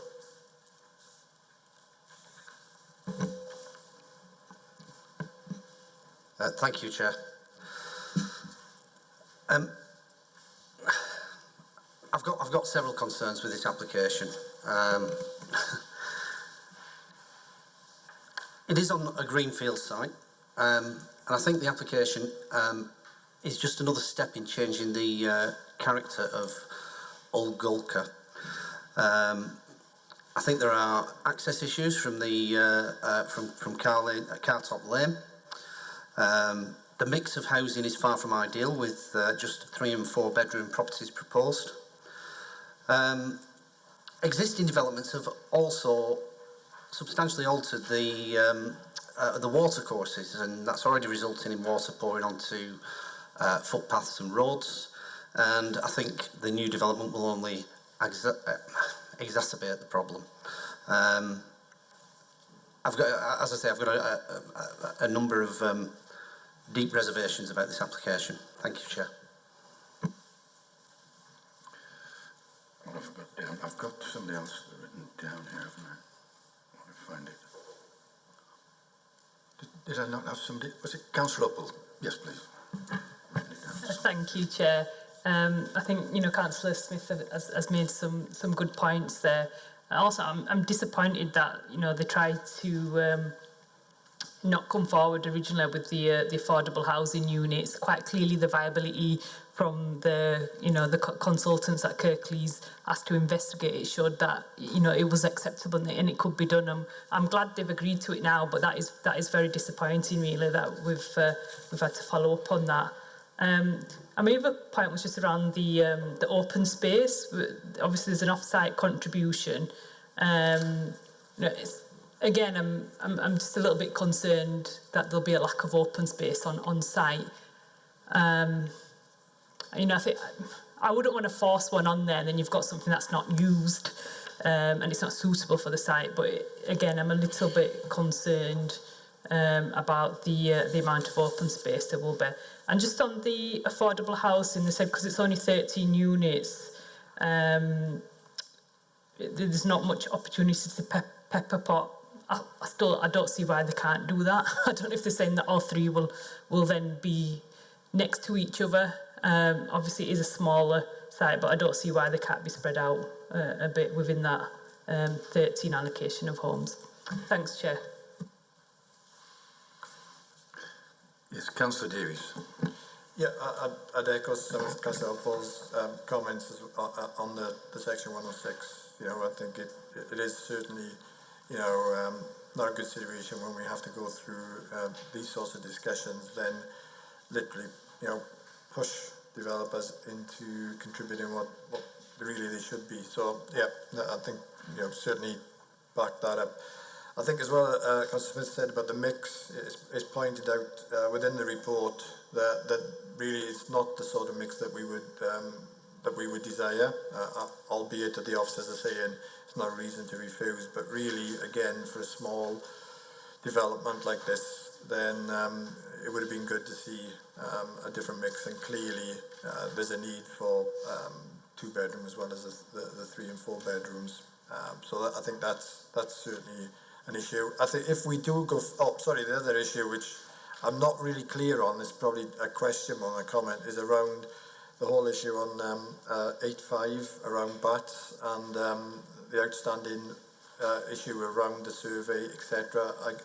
I'm assuming that's covered under conditions in terms of the survey, but I'd like some more clarity on that, because it seems again that very little has been done on that, even though we've got mention of a derelict building.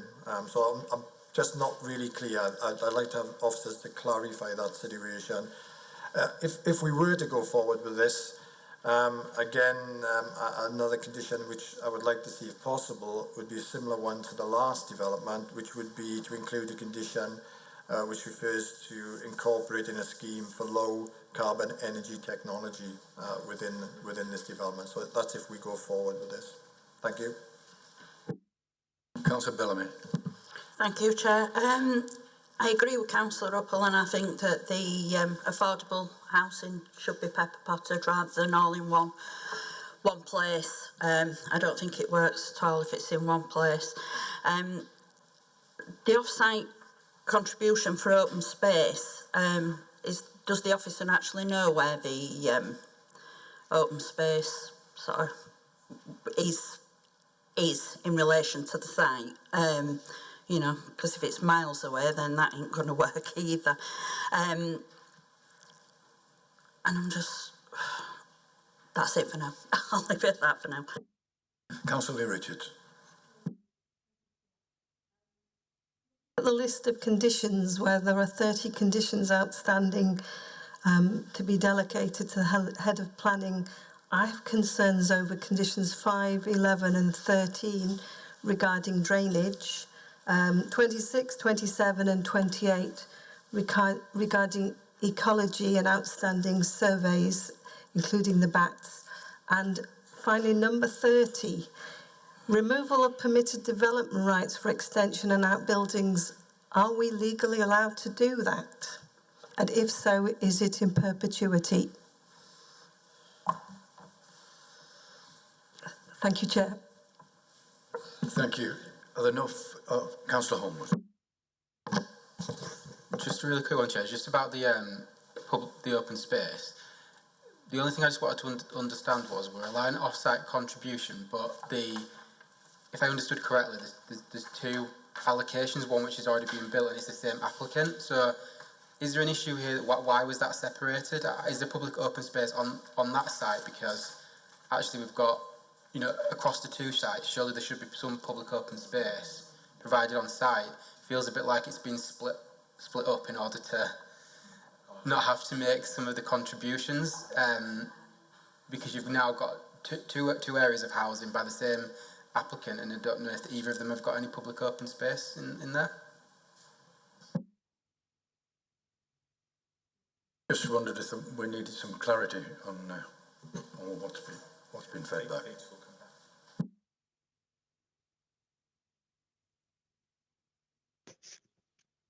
Thank you, Chair. Victor Grayson. I can answer those questions through you. I'll just work backwards through the comments if that's all right, Chair.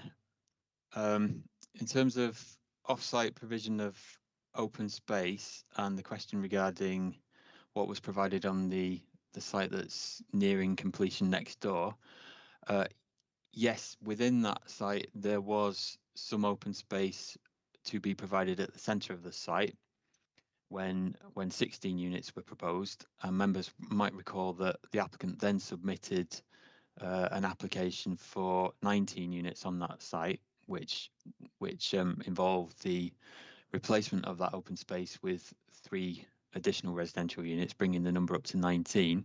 The council refused planning permission for that development, but unfortunately the application was allowed at appeal. So there's no on-site open space being provided in the site next door, but that scheme does have to provide a financial contribution towards off-site open space as per the recommendation for this site as well.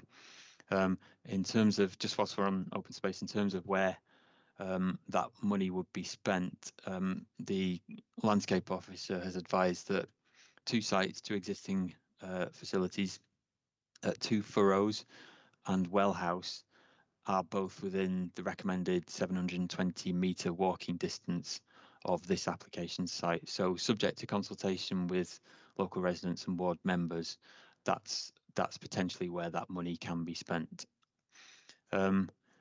Just regarding the conditions, the question to do with permitted development rights and whether or not the council can legally remove those under a condition attached to this permission. Yes, absolutely, that is commonly done on residential permissions. It's enforceable and legally sound, and yes, the restriction would be applicable in perpetuity.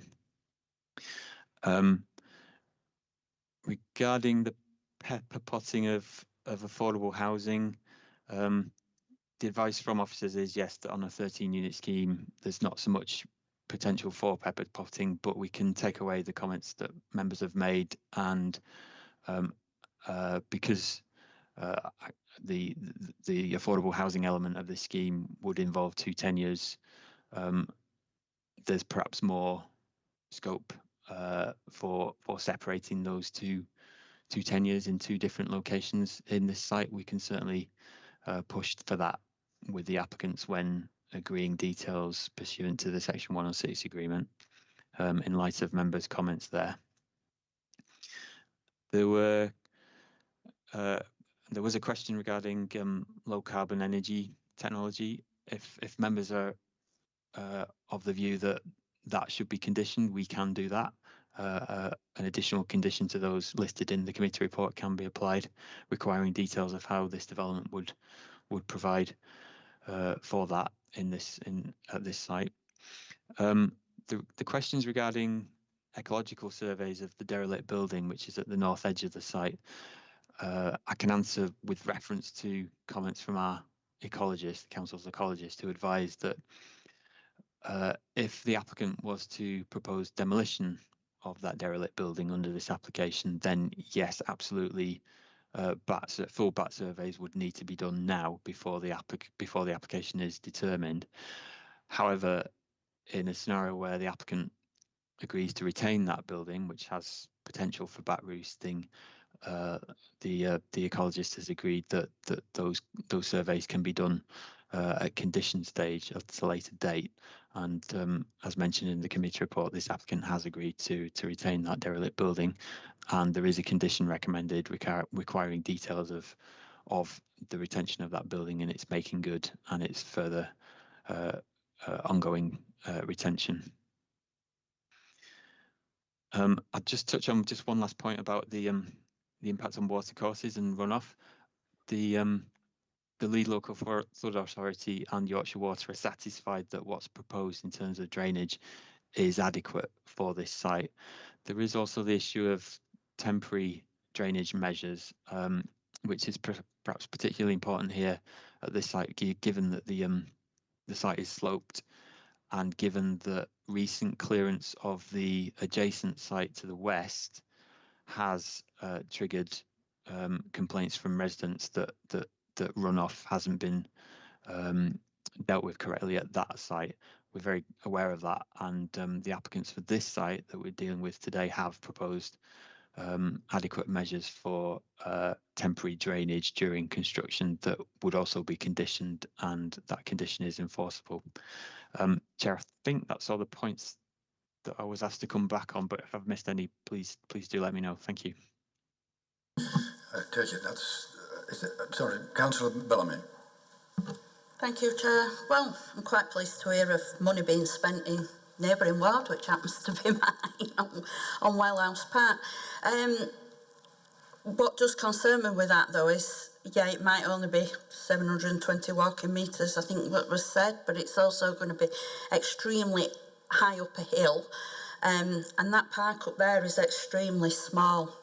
So I don't actually understand how they're going to spend that money on it. So I'm still really concerned on the open space, and I do think there needs to be something on one of them sites, whether it be the site that this application site or the site that is being developed at the moment, which is obviously the same owner. So I'm not convinced. Right, members, what is your pleasure? Councillor Homewood.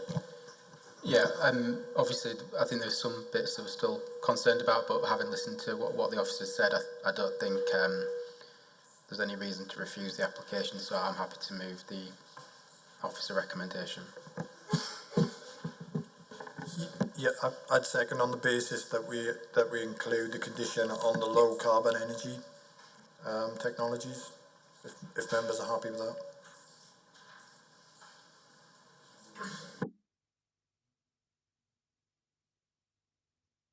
Okay, thank you. Right, so it's officer recommendation as outlined in the report, plus reference to the additional condition regarding low carbon technology has been put forward. It's been moved by Councillor Homewood, seconded by Councillor Davis. So we'll go round and obviously do the vote.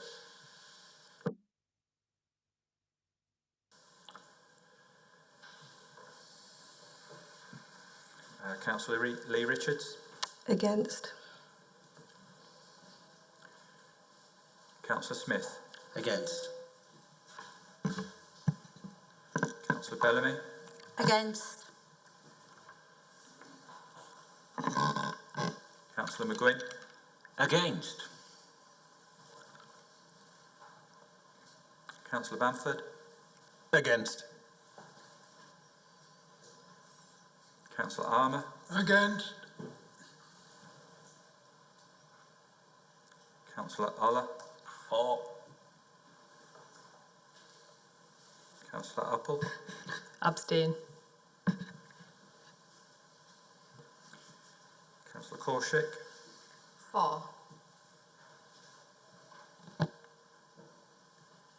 Councillor Homewood. For.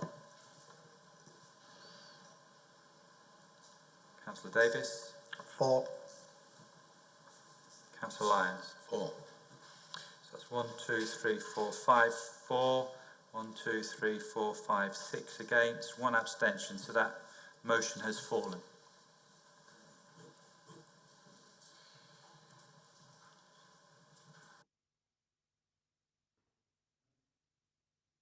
Move on then to page. I think, Chair, we just... oh, you want the reasons? Sorry. Well, we at the moment that motion's just fallen, so we've still not got a resolution. So we'll need to, yeah, we need to, if someone's going to propose refusal, we'll need to have reasons for refusal.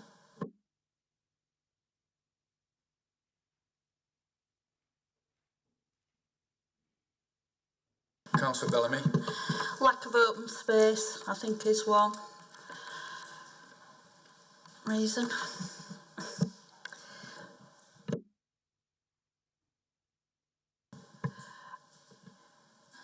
I'm in difficulty here with, I mean, obviously it's members' decision about how they refuse matters, but we do need some valid reasons for refusal, which will stand up at appeal. I think the planning officer will tell us that lack of open space isn't adequate in this regard. That's all we have at the moment. Councillor Smith, you wish to say something? Yeah, I would also add to that the mix of housing, and I don't know whether it can be a material consideration, but the development on Greenfield, changing the character of the village, and I've still got concerns over the water runoff. Thank you, Chair. I just want to come in at this point and I just, I suppose, draw members' attention to the history on the site, and just to remind you in terms of a resolution had previously been made to actually approve this particular scheme. So I think just have in mind in terms of this is the same scheme where you considered that the sort of the layout, the highways, etc., was acceptable to provision of the public open space. So I just want to draw that to your attention that there has been the history on this site, and your resolution previously was to approve this scheme. Thank you, Chair. Chair, I think it might be better if we defer this application to come back with another report setting out the officer's considerations of all these proposed reasons for refusal, so that members and the applicant are fully aware of what they've got to deal with. It's very difficult drafting reasons for your refusal on the hoof like this, especially in the context of the history of this application. If that's legal advice, and I think members, one or two, have taken it on board and wish to comment, I'd like to hear that. Thank you. First of all, Councillor Oller, then Councillor Uppel. Yeah, I think the legal advice, I think that's the best way forward. I think with the deferral, and we come back with things that Deborah's set out. I mean, I'd be happy to support something like that. I can move it if you like, Richard. Sorry, Chair. So what I have on my list for proposed reasons for refusal is lack of open space, the housing mix, building on a green field, changing the character of the village, and drainage, water runoff. I don't know if that's a complete list. Councillor Lee Richards has a hand up. Councillor Lee Richards. Sorry, can you hear me? I'm concerned about some of the reasons that it's been refused in the past. So things like not meeting tree policies, etc. And then that there are still so many outstanding features that are to be, too many things to be agreed before we should pass it. So, trees, is that you're concerned about the... Sorry. It took a lot of reading, this one. I think some of the earlier things from the officers seem to suggest that they were unhappy with this development, and then it's put for approval when there's so many things outstanding to be resolved. I'm not sure that I'm clear about that. Sorry. I mean, there's enough here, I think, for officers to come back on. I'll hand over to a planning officer. Yeah, just through you, Chair. In terms of the concerns raised, then they have previously been addressed, and that's why the application 2019-90925 was the resolution was to approve the scheme at that stage. Thank you, Chair. Councillor Uppel. Can I second the deferral? For me, the key issue is around the open space as well, and it's something I would like to see some movement on, and so I second the deferral. So what we'll be doing is bringing back a report setting out the views of the members and their concerns in each of these areas, with an officer comment about that and further information. In view of the legal advice, I'm prepared to take on board the deferment. But I want your endorsement, so we'll go around. Yeah, that's fine. So so this is a vote for deferment, which has been moved by Councillor Oller, seconded by Councillor Uppel, and obviously it will be in relation to the issues that were highlighted, and we'll come back with a further report to the committee. So we'll go around.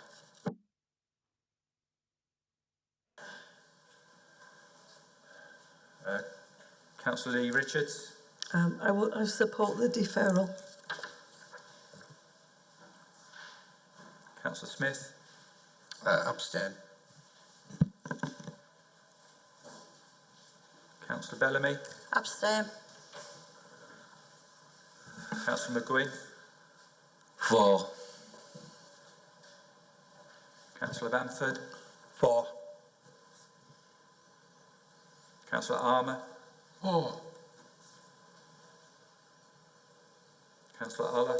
Yeah, for deferral, yeah. Councillor Uppel. For. Councillor Korshik. For. Councillor Homewood. For. Councillor Davis. For. Councillor Lyons. For. 1, 2, 3, 4, 5, 6, 7, 8, 9, 10. So that's 10 voted for, 2 abstentions, so the application has been deferred.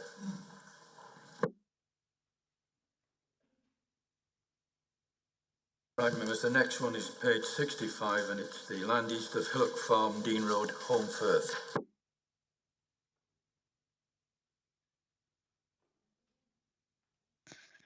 Thank you, Chair. Good afternoon, members. My name is Ellie Worth and I am the case officer for this application. The application relates to the land to the east of Hillock Farm, which is seeking retrospective permission for the change of use from agriculture to storage, the processing of timber and the formation of an access track and hard standing. As part of the new application, the proposal is seeking permission for the erection of a wood store. The application has been brought to Huddersfield Subcommittee due to the substantial number of representations being made in support of the scheme. However, the application has been recently appealed against non-determination and therefore members will consider what decision they would have made on the application rather than determine it themselves.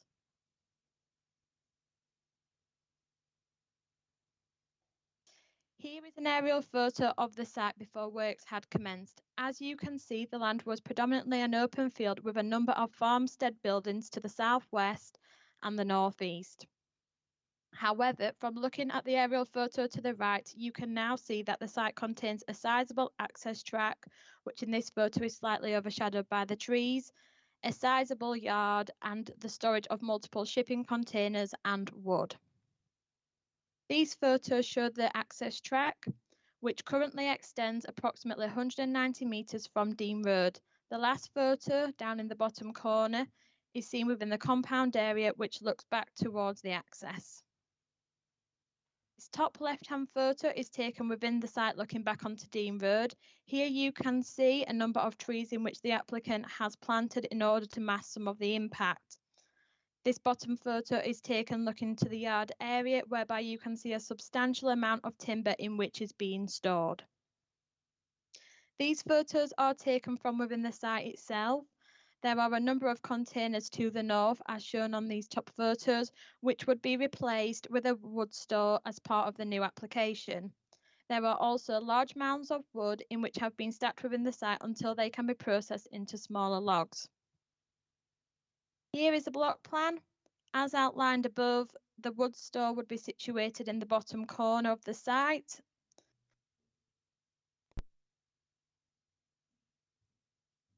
You can see here, and the storage of the timber, which will be along the edge of the site here. The building would be 20 metres by 20 metres and would be finished in stone and Yorkshire boarding, as clarified by the agent, rather than the concrete panelling in which was identified within the application form and the planning statement. The roof would be constructed from green profiled sheets. In this case, the site is situated within the green belt on the Kirklees local plan, whereby officers consider the use of the land to be inappropriate, especially when taking into account the spatial impact in which the works would have on openness. Furthermore, the erection of the new building would also be the main modification when comparing this current application against the previously refused one. In this instance, officers do not consider the building to meet any of the exemptions within paragraph 149A of the NPPF, as the building is not for agriculture or forestry, but instead is for an industrial process to change one produce into another saleable product.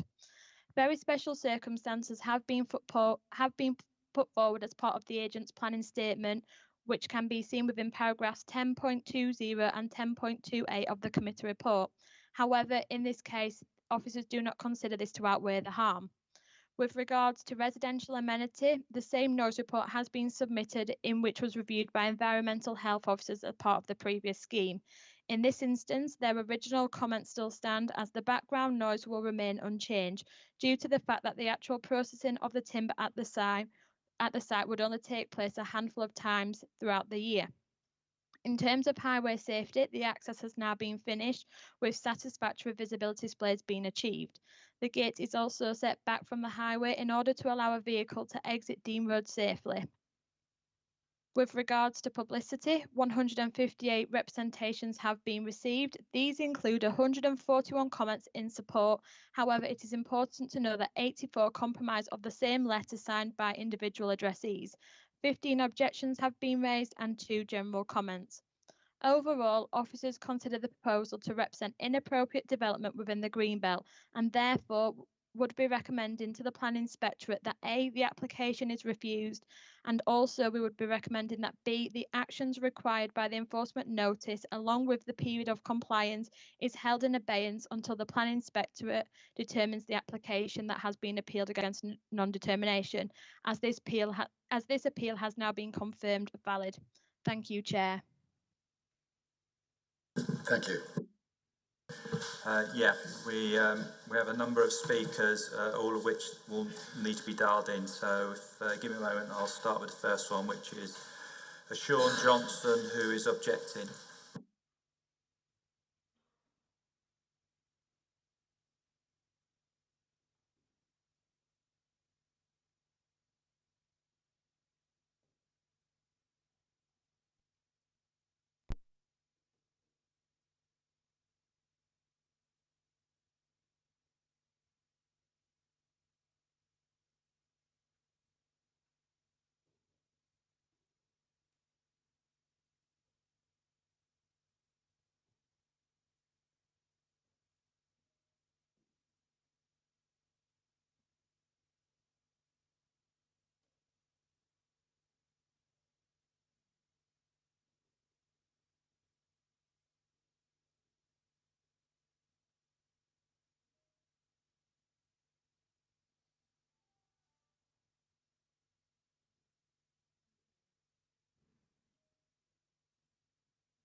Yes, hello, Sean.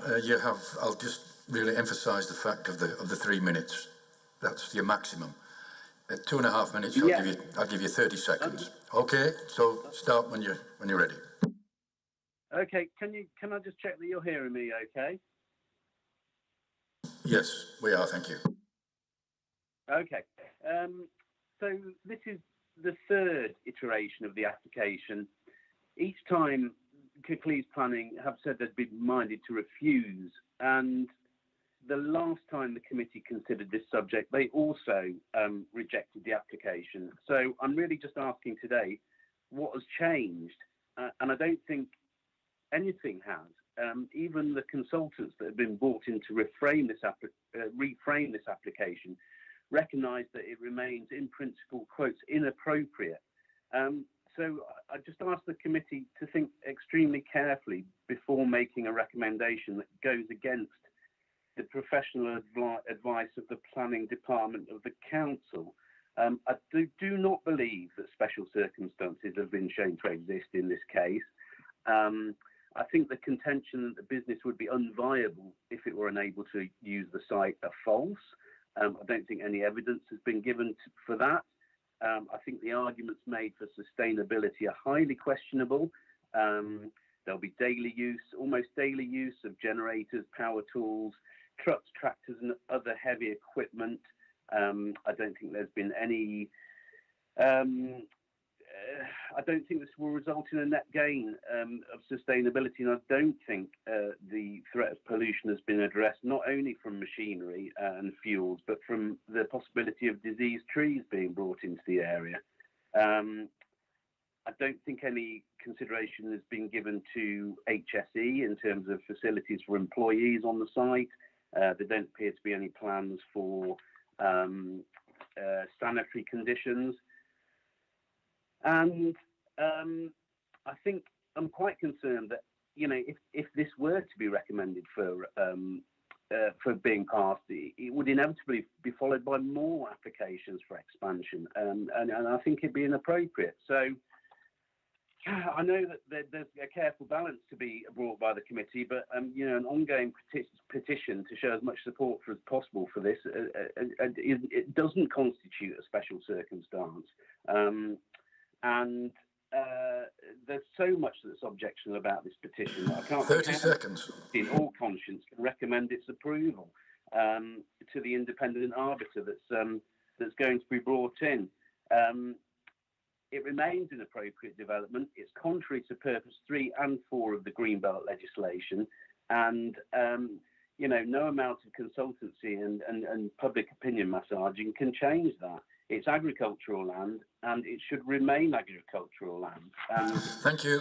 That's all I've got to say. So thank you very much for listening to me.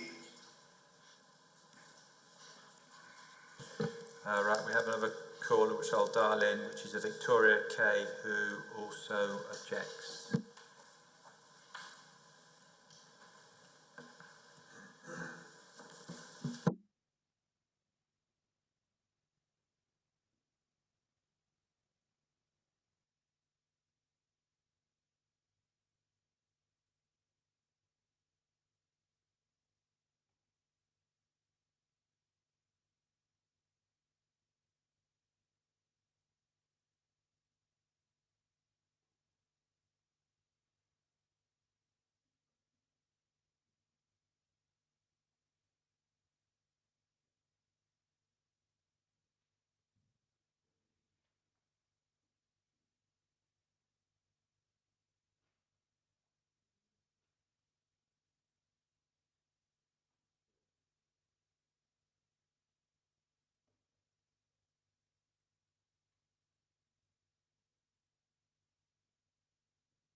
So we'll move on.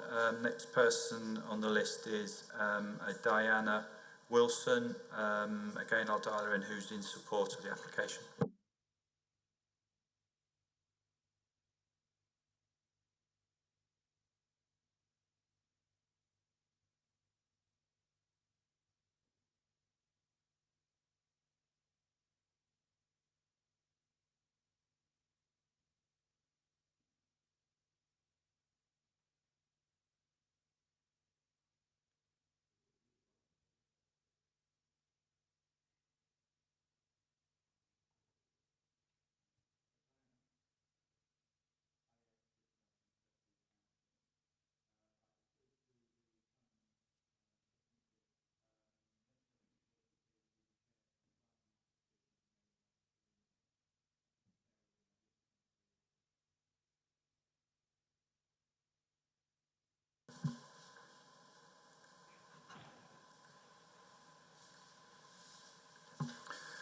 Hello, Diana. Yes, you've got 3 minutes to speak, and at 2.5 minutes, I'll give you 30 seconds, and then you'll be cut off. Thank you. Diana, have you got the meeting on in the background? Yes. Yes, if you could mute it, please, before you speak. Okay, sorry.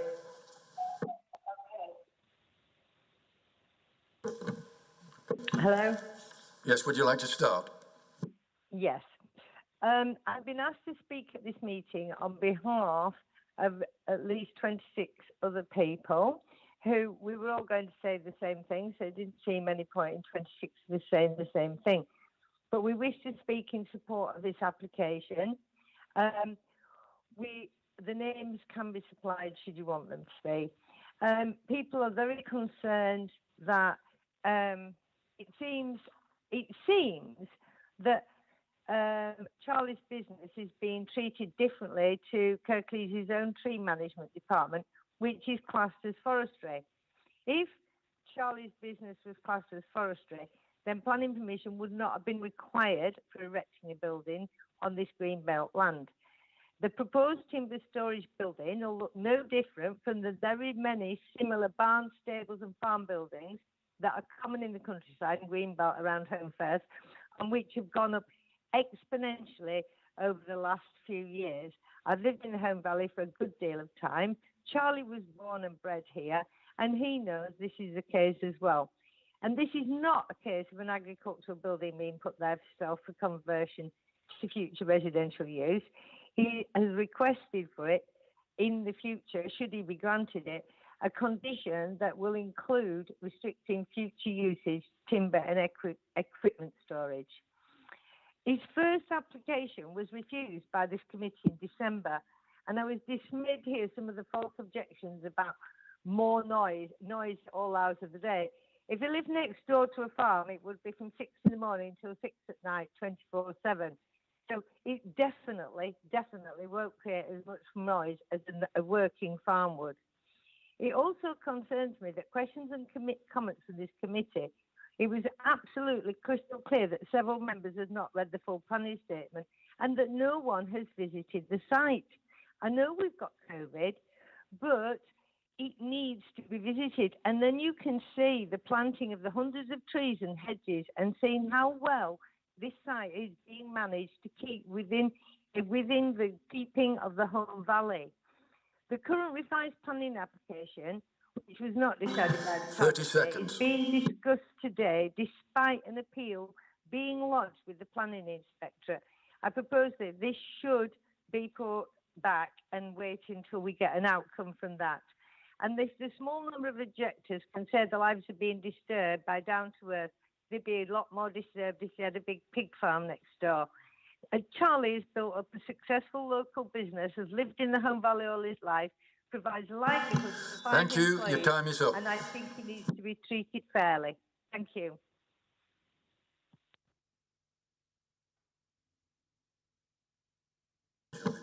Yeah, with next person is Charlie Bassen, who is the applicant.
Yes, hello, Charlie. It is strictly 3 minutes, and at 2.5 minutes, I'll give you 30 seconds, and then you will be cut off. Thank you. Thank you. You can start, Charlie. My name is Charlie Batten, and I am the applicant. I just want to mention some of the key benefits of this application as we see them.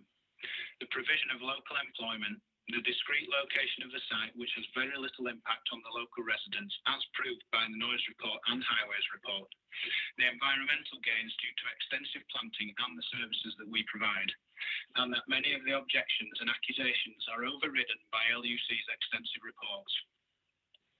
Having informed the Kirklees enforcement officer that I will be removing all the lorry back containers, removing much of the timber, and that I am also willing to cease use of the land for the splitting of timber by the deadline as a sign of my willingness to comply, I welcome today's news that the enforcement order has been delayed until after the appeal decision. As a tree surgery business, we acquire a lot of wood. This wood is recycled by splitting it into logs, which are seasoned and then sold locally. This process requires outdoor and indoor storage space with significant airflow to dry the wood sufficiently. Industrial units are unsuitable as they have little or no airflow inside of them to dry the wood. It concerns me that some of the language used in the planning department's comments and appraisals of my application could be misleading. Arboriculture and horticulture are neither engineering nor are they industrial. We've used this site to store and prepare firewood for over 2 years now with no complaints or disruption. I've had nothing but support from everyone living around the site, apart from one disgruntled resident who perhaps feels aggrieved that they wanted to buy the land. But I can assure them I will never offer the land for sale. Should this application be approved, there will be no increase in the current business activity. In fact, I've requested planning conditions be set to minimise work hours, restrict the use of the land for solely storage and splitting of logs, and to restrict the number of log splitting days per year to a maximum of 20. The remaining 345 days of the year, this site will lie dormant whilst we are working on job sites elsewhere. Finally, to respond to a comment about why we could not continue using the previous site. This site is no longer available for me to rent, as the space is needed for a growing agricultural business. Given the overwhelming support for this application 30 seconds. and the clear benefits it provides, I urge you to carefully consider the evidence and support this local business.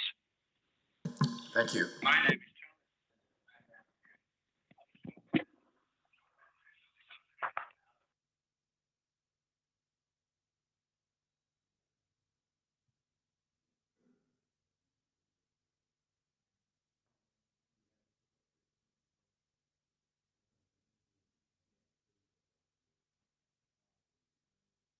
Members, we're just going to try one more time to get through to the person that we didn't answer the phone, and then we've got one more after that, which is the agent Philip Smith.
Hi, is that Philip?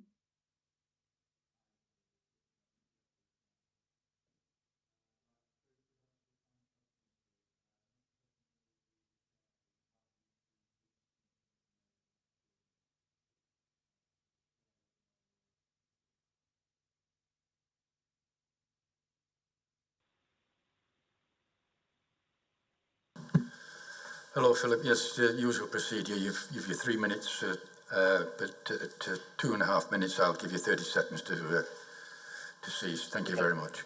Bye. Thank you, Chair. My name is Philip Smith. I'm the agent for the application and a Director of Planning at LUC, and I'm a Greenbelt Specialist. I would encourage the Council to take a positive and nuanced view of the application of Greenbelt policy, such that this sustainable development can be secured. I would also note that government policy requires planning decisions by local authorities to support the development and diversification of agriculture and also other land-based rural businesses such as this. Against this background, I'd ask you to consider 4 points. First, as the planning officer mentioned, this application differs from the previous one as it proposes a new purpose-built agricultural style barn for the processing and storage of logs and staff facilities, instead of the current shipping containers. As Mr. Bassen has said, an open vented barn of this nature is a must-have for this kind of business in order to meet new legislative requirements which came in this year, which ban the sale of wet wood. This kind of building is not available in industrial areas, and all other suitable sites are in the Greenbelt. Second, I disagree with the officer's assessment of potential harm to the Greenbelt, which they have not fully substantiated, I believe, with reference to their own Greenbelt assessment of 2017 or other clear evidence. Our own very rigorous assessment concluded that the impact on openness would be negligible because of the site's location in a dip and the extent of existing screening, and that the harm to other Greenbelt purposes would be very limited indeed. The barn would appear as a very small agricultural type operation in a countryside location. In all our assessments for local authorities across the country, and we've done about 50 of them, we would not consider such a development as a detractor from Greenbelt purposes. The planning officer's report confirms that no other harm would be caused by this development, so the balance between Greenbelt harm and special circumstances is the deciding issue. My third point, therefore, is that the very special circumstances clearly outweigh the negligible harm to the Greenbelt. They include support for the rural economy, lack of viable alternative sites, biodiversity gains, and contribution to sustainability objectives, including, very importantly, carbon neutrality. 30 seconds. Thank you. Finally, the 141 representations in support of the application suggest that the public wants to secure the social, economic and environmental benefits that this development will provide. The objections, on the other hand, mainly focus on a rather narrow, slightly binary interpretation of Greenbelt policy in a very black and white way, without any proper supporting analysis. I would therefore urge you to disagree. Thank you. Your time's up. Thank you. Right, members, before we start, I'll just mention the fact that we did try and get in touch with Victoria Kay. We tried twice. I didn't feel that we need to do any further attempts. So now it's up to you. Sorry, Chair, can I come in because the planning officer wants to remind of the revised recommendation. Thank you, Chair. Yes, it's just to draw members' attention to the update and that part of the recommendation in the main report has actually been revised. So that's section B. So that's been altered now, but that we've got a valid appeal at the planning inspector. It's not just been lodged, it is now valid. What we're saying is that the actions required by the enforcement notice along with the compliance period be held in abeyance pending the planning inspectorate's determination of the planning appeal that they've now got. And just in terms of the first matter, today your resolution would be what you would have determined on the application rather than determine the application itself. The determination of this application will be by the planning inspectorate as part of the appeal because the applicant has appealed against the non-determination of the application. Because a decision wasn't made within the statutory period. Thank you, Chair. Thank you. Sorry, Chair, it's a point of clarity. It's what we would have. So it's yes. So it's a bit of a game then.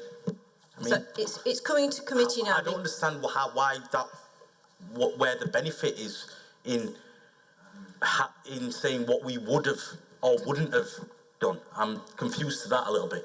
Because that will form the basis of the council's position if and when this matter comes to be determined by the inspector on the other side.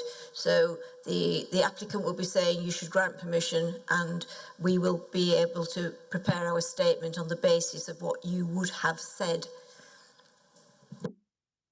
Councillor Davies. Yeah, just on that point, we have already said, haven't we? We did make a decision. No. That's what this is the bit that I'm trying to get. Through you, Chair, members have previously determined an application and refused planning permission on this site.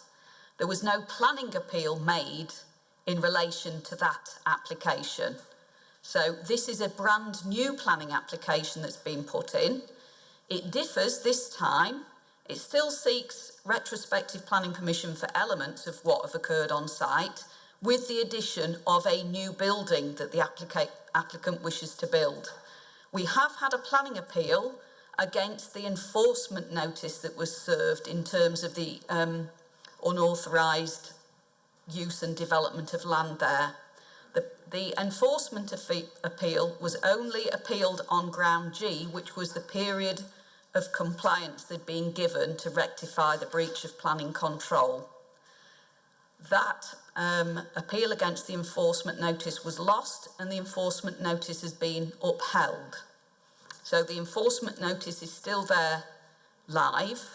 The period of compliance would require the applicant to do certain steps within, well, in the next week or so, which is now, because we've got this application where there is now a planning appeal against non-determination, a planning inspector will themselves decide the planning merits of what's before members. So we're saying hold the enforcement action in abeyance at this time, because the planning inspector, who knows, might allow the appeal, but we have to put our case forward. Officers consider, clearly from the report that's before members, that the application, if we had the power, should be refused, and that should form the basis of our planning appeal to the planning inspectorate. So as it just says in the update, in the last part of the update before members, it says when a start date for the appeal is received, the local planning authority is required to respond to the appellant's full statement of case. In non-determination appeals, this includes focusing on the likely reasons for refusal where the appeal is against non-determination. The report before members sets out what the likely reason for refusal would have been and the reasoning behind this. I hope that clarifies matters. Thank you. Right, members. Get your head around that.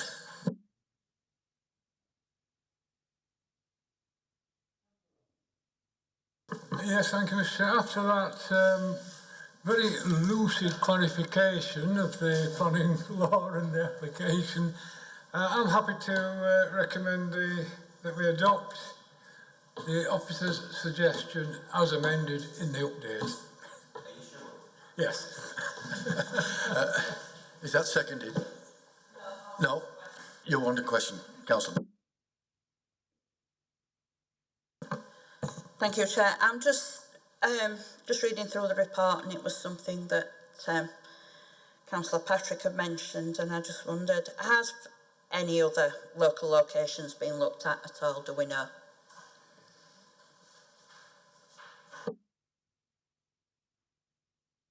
There is some information in the report. I'm just going to find the paragraph numbers.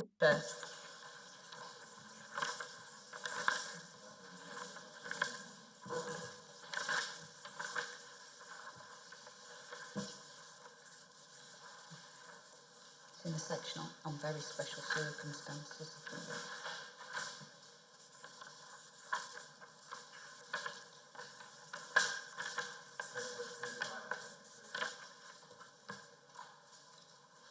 It's 10.25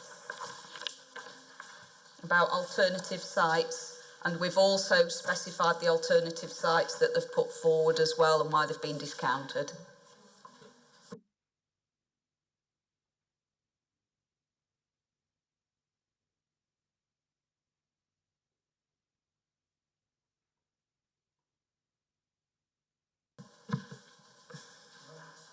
Smith. Thank you, Chair. I think it says in the report somewhere, I just want final clarification that we're considering this an industrial process because of the splitting of logs. Or is that the storage of logs is not, so that would be forestry.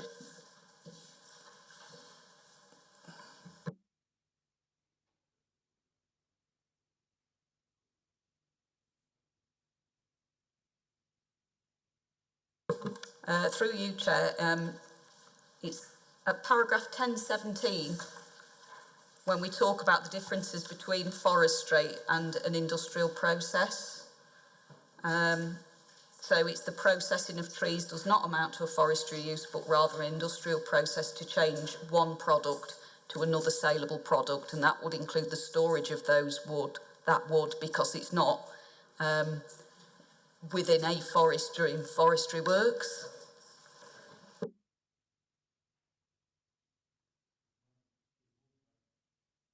But Armour, is that seconded? Of course you can.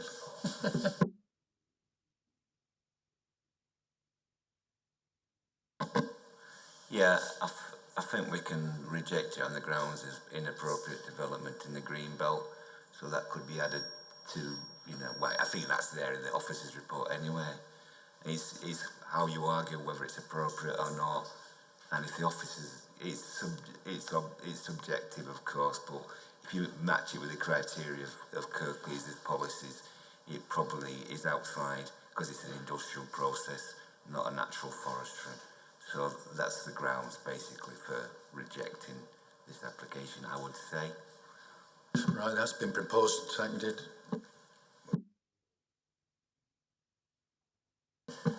Okay, so we're voting on the basis of the recommendation to refuse as outlined in the officer report. So we'll go round.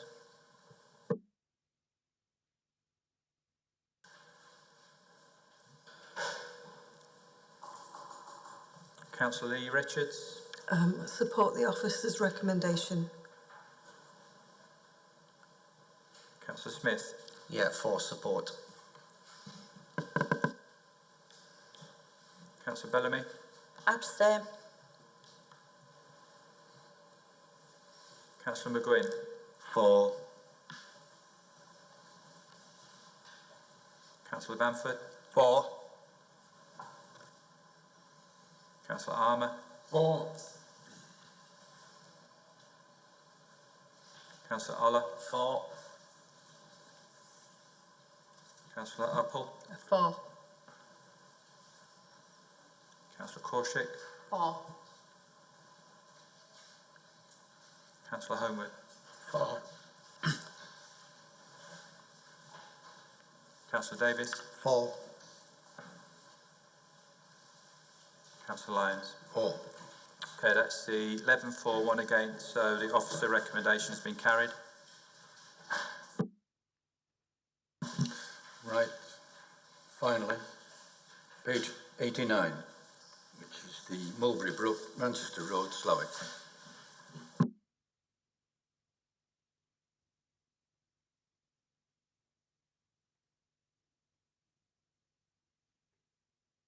Thank you, Chair. Can I just confirm that you can hear me? Yeah, we can hear you. Thank you for that. So my name's Stuart Howden and I'm the case officer for this planning application before members.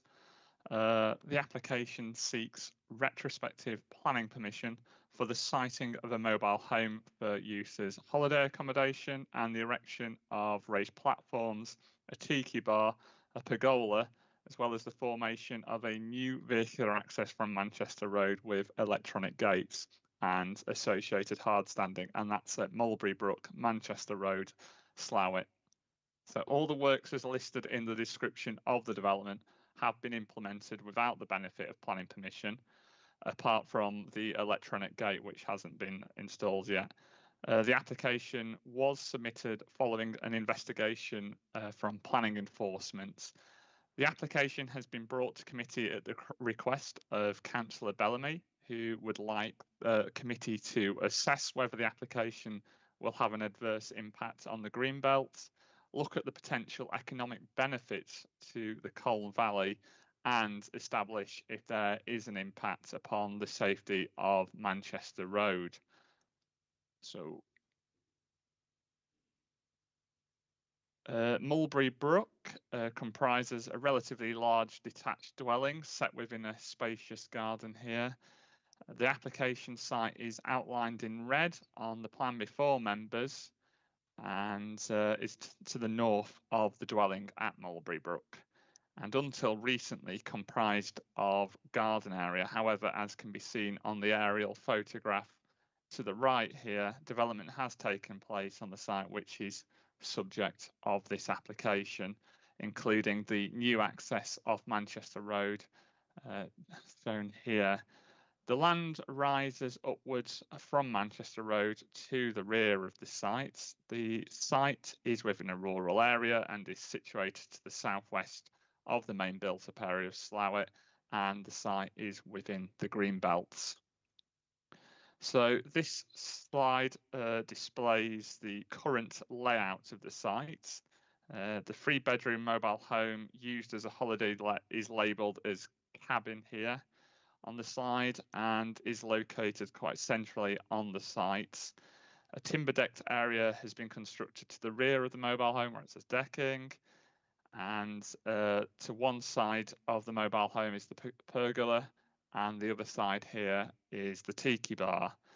The slide also displays the new access off Manchester Road with the hard surface driveway running up to the cabin or the mobile home. So this next slide is showing the elevations and the floor plan of the mobile home on the top here. And this is constructed from horizontal timber boarding under a pitched tiled roof. And the below drawings display the timber framed pergola, which is here being circled sort of bottom centrally. And this is constructed from a timber frame with a tile roof, and the other side is the timber tiki bar here. And the bottom right drawing also displays the profile of the timber decking to the rear of the mobile home. It's stepped up. So the left photograph here is displaying the opening in the front wall of the site, so as to provide access off Manchester Road, but the curb hasn't been dropped. The electric gate is proposed to be access point in the submitted plans. And the photo to the right here displays the view up the concrete driveway, which has been constructed towards the mobile home with the timber fence here just to the front of it. And then the top left photo displays the mobile home and the fencing to the front of it as viewed further up the driveway. The bottom left photo is displaying the rear, it shows the mobile home, the rear of it, and the decked area here, as you can see, with the tiki bar to the back. And then to the right, the photos show the open framed pergola, the decked area, and the rear of the mobile home again. So members have a full and detailed report in front of them. However, a key consideration with this application is whether the development is acceptable within the Greenbelt. The MPPF outlines exceptions to where development in the Greenbelt can be considered as appropriate, but is expanded on in the officer report. Officers do not consider that the development complies with any of these exceptions. Officers therefore hold the view that development constitutes inappropriate development in the Greenbelt. This position is also accepted by the applicant in their supporting statements. As outlined in paragraph 147 of the MPPF, inappropriate development is by definition harmful to the Greenbelt and should not be approved except in very special circumstances. And then paragraph 148 goes on to note that local planning authorities should ensure substantial weight is given to any harm to the Greenbelt. The report outlines that there is considered to be harm to the openness of the Greenbelt, as well as the visual amenities of the Greenbelt by virtue of the urbanisation of what was previously an open set within the open.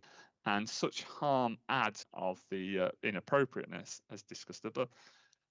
Special forward in the applicant's supporting within the report.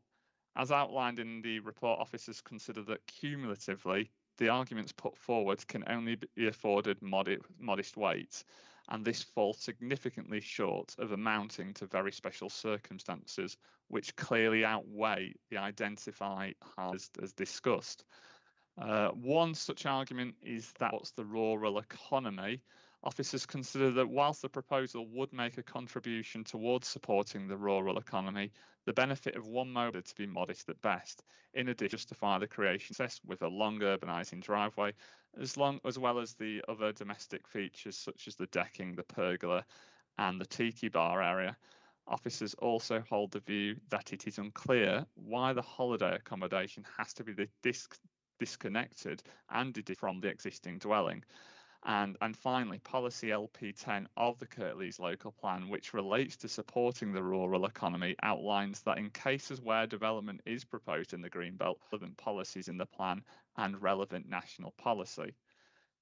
So turning to highway safety, a highways technical note was submitted by the applicant following an objection raised by Highways Development Management in relation to visibility from the access, on-site parking provision, bin storage details, and the location of the electronic gates.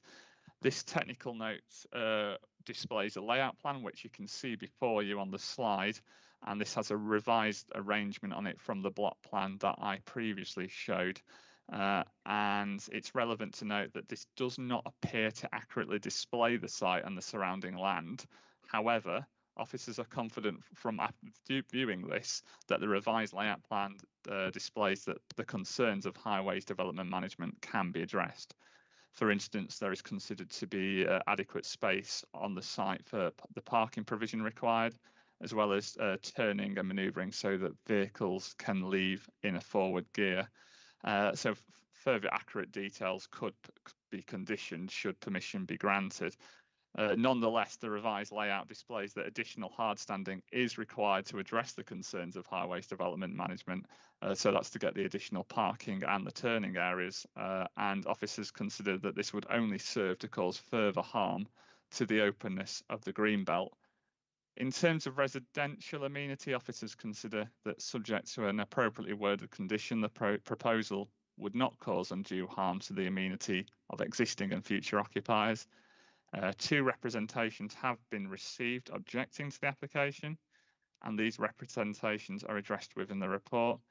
And in conclusion, and in light of the above, it is recommended that the application is refused. We've delegated authority to the Head of Planning and Development to proceed with enforcement action requiring the cessation of the use and the removal of the associated operational development. And after that, I have nothing further to add, Chair, so thank you. Thank you.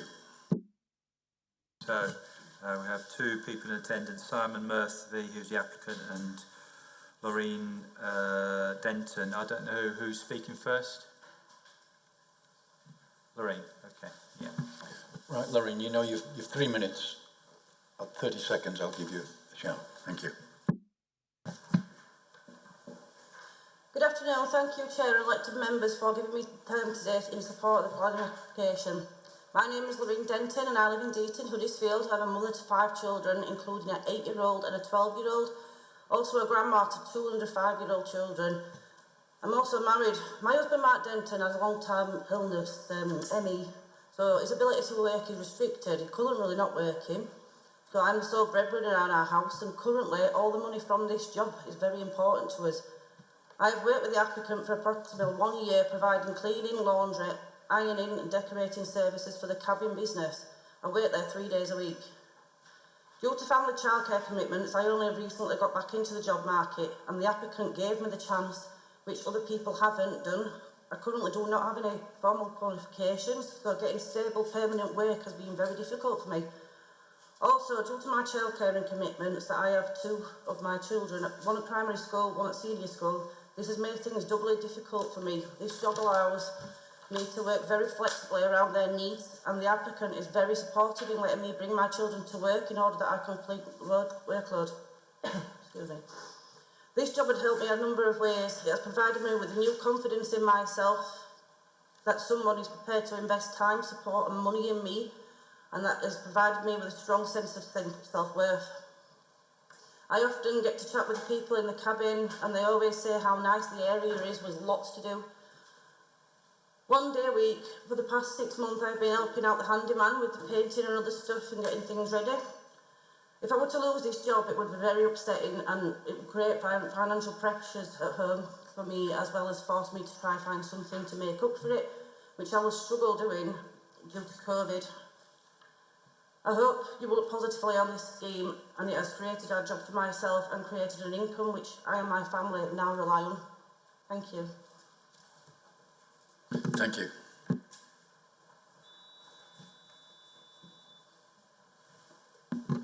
Yes.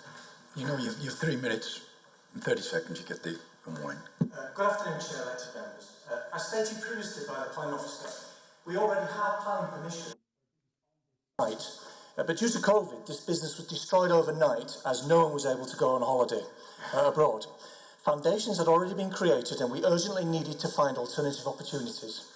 Additionally, I lost my job in April 2020, so we as a family were in a dire position, not unlike a lot of people in the district. We had purchased a static caravan a few months before in the Lake District, so we decided to temporarily resite the static caravan at our home address so that my stepdaughter and family could isolate there due to her having a vulnerable condition.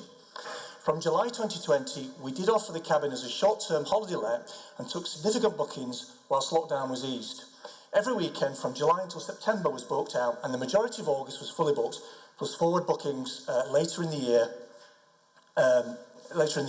Guests came from all parts of the UK, Europe and even Japan. Individuals who had never visited the Colne Valley, Kirklees area were surprised by what the area and our property had to offer.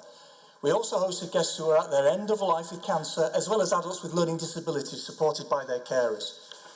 We offered free accommodation to an end-of-life family and discounts for NHS and local authority services.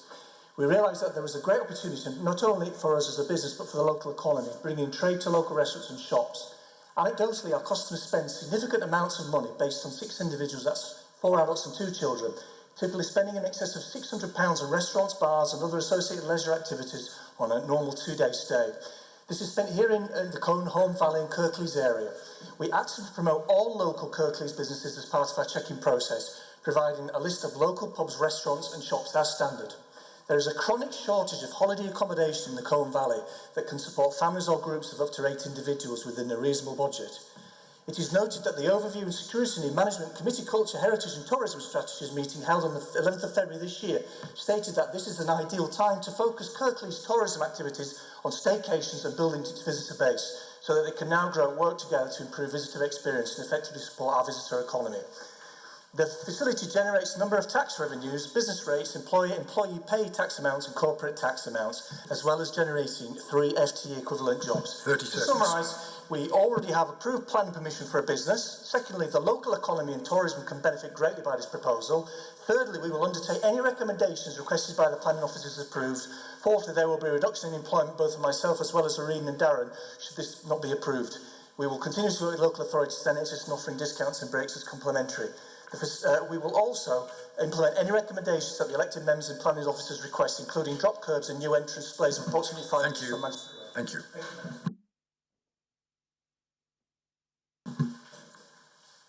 Members, but Councillor Armour, you're first. Yes, thank you, Mr. Chairman. Before I make any comments, I've never been afraid of showing my own ignorance. I wonder if somebody could tell me what a tiki bar is, please. Doesn't sound the sort of thing you find in the Colne Valley.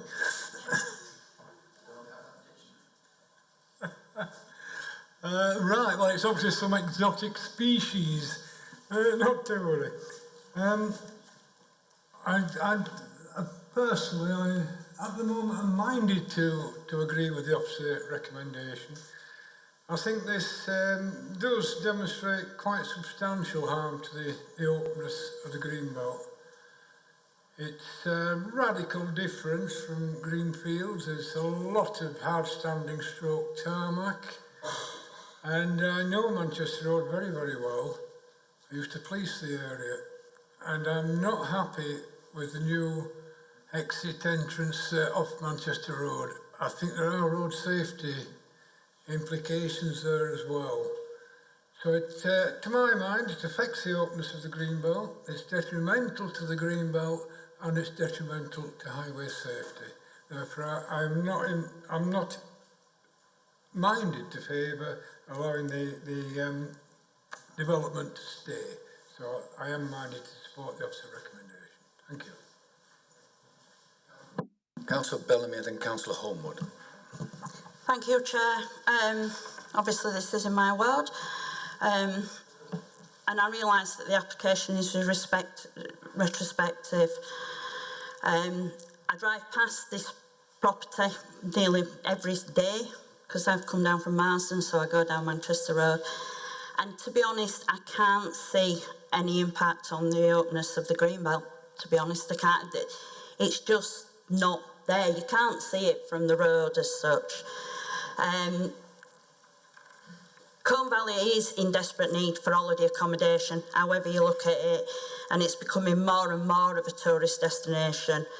And I agree, tourism does support all the local businesses, from restaurants, pubs, Stanage Visitor Centre, and a lot more, even sending people down into Huddersfield itself. And once the rugby museum's open, I would think, you know, people are going to want to come there and people are going to want to stay in the area somewhere. So essentially it is creating jobs all over.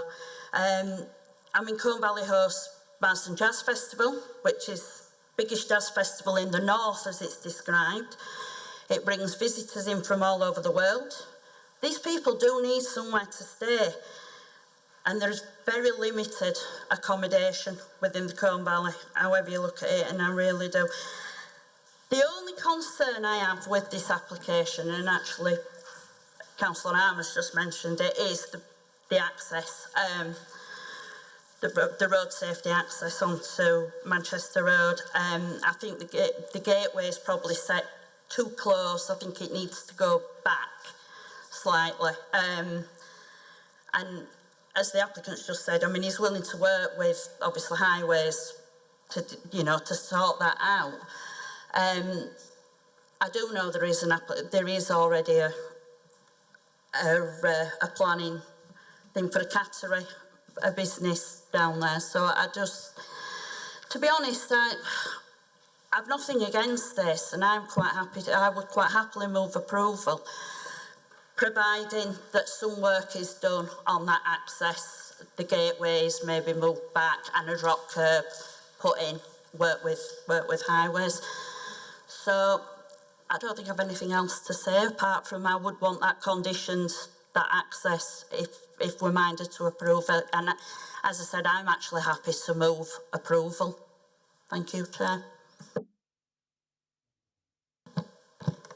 Thanks, Chair. I've got slightly mixed thoughts on this because there's bits of the report that I'm not sure that I agree with, so particularly around the sort of economic and tourism benefits, because I know obviously we've said that there's already plans for business on this site that have been approved, and I wasn't that comfortable with what it says here, where it talks about the, you know, what I think it says here, one unit is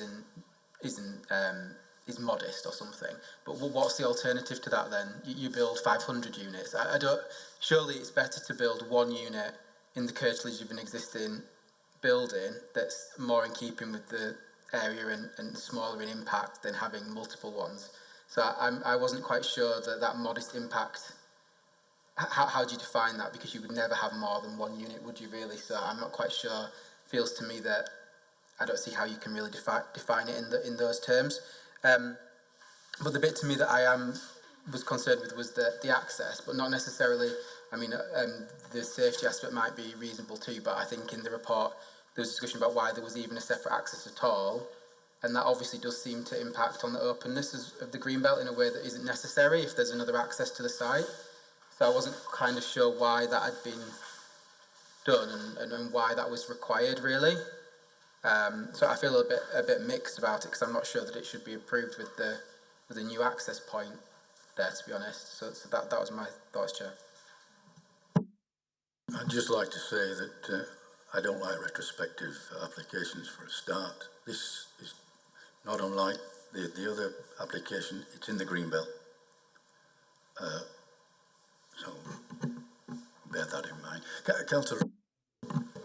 Thanks, Chair. I mean, I agree. I don't like retrospective applications either. You know, more work should have been done. To be honest with you, at the beginning to make sure the application was done properly. I understand there might be some confusion because there was some, something was approved at some point. Some sort of business was approved on that site. So, there was obviously some sort of support at one point. I'm a bit mixed as well, to be honest, having heard from the two speakers as well. I guess, James has made a good point about the access. If there is other access on the site, and there's potentially some concerns around the safety around that, then I'd potentially want to look at that again. But I feel a bit torn on it at the moment, to be honest. Given that there was some approval at some point, it'd be great to get some comments from the officer on that.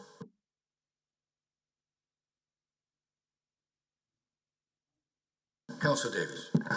Yeah, I agree that this is not easy, and certainly when we hear representations about personal impact, I get the challenge we face is obviously to be consistent and to apply the planning laws as we've done in the previous application, and the advice, as I see it from the officers, is pretty much pointless in the same direction as we discussed in the last debate.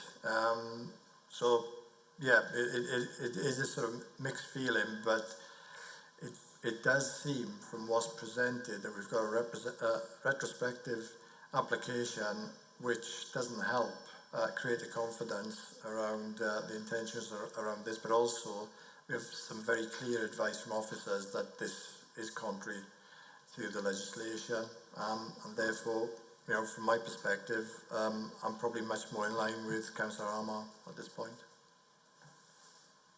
Well, I'm prepared to move officer's recommendation. Is that seconded? Yeah. Councillor Smith seconded.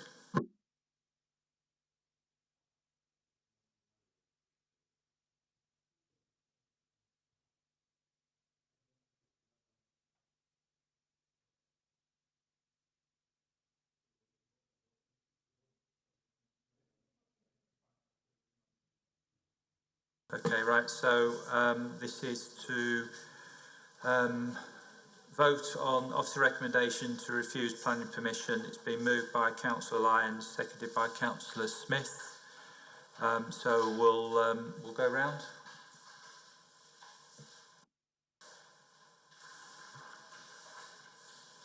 Councillor Lee Richards. Support the officer's recommendation. Councillor Smith. For. Councillor Bellamy. Against. Councillor McGuinn. Abstain. Councillor Bamford. For. Councillor Armour. Support the officers. Councillor Aller. For. Councillor Apple. Against. Councillor Corshit. Against.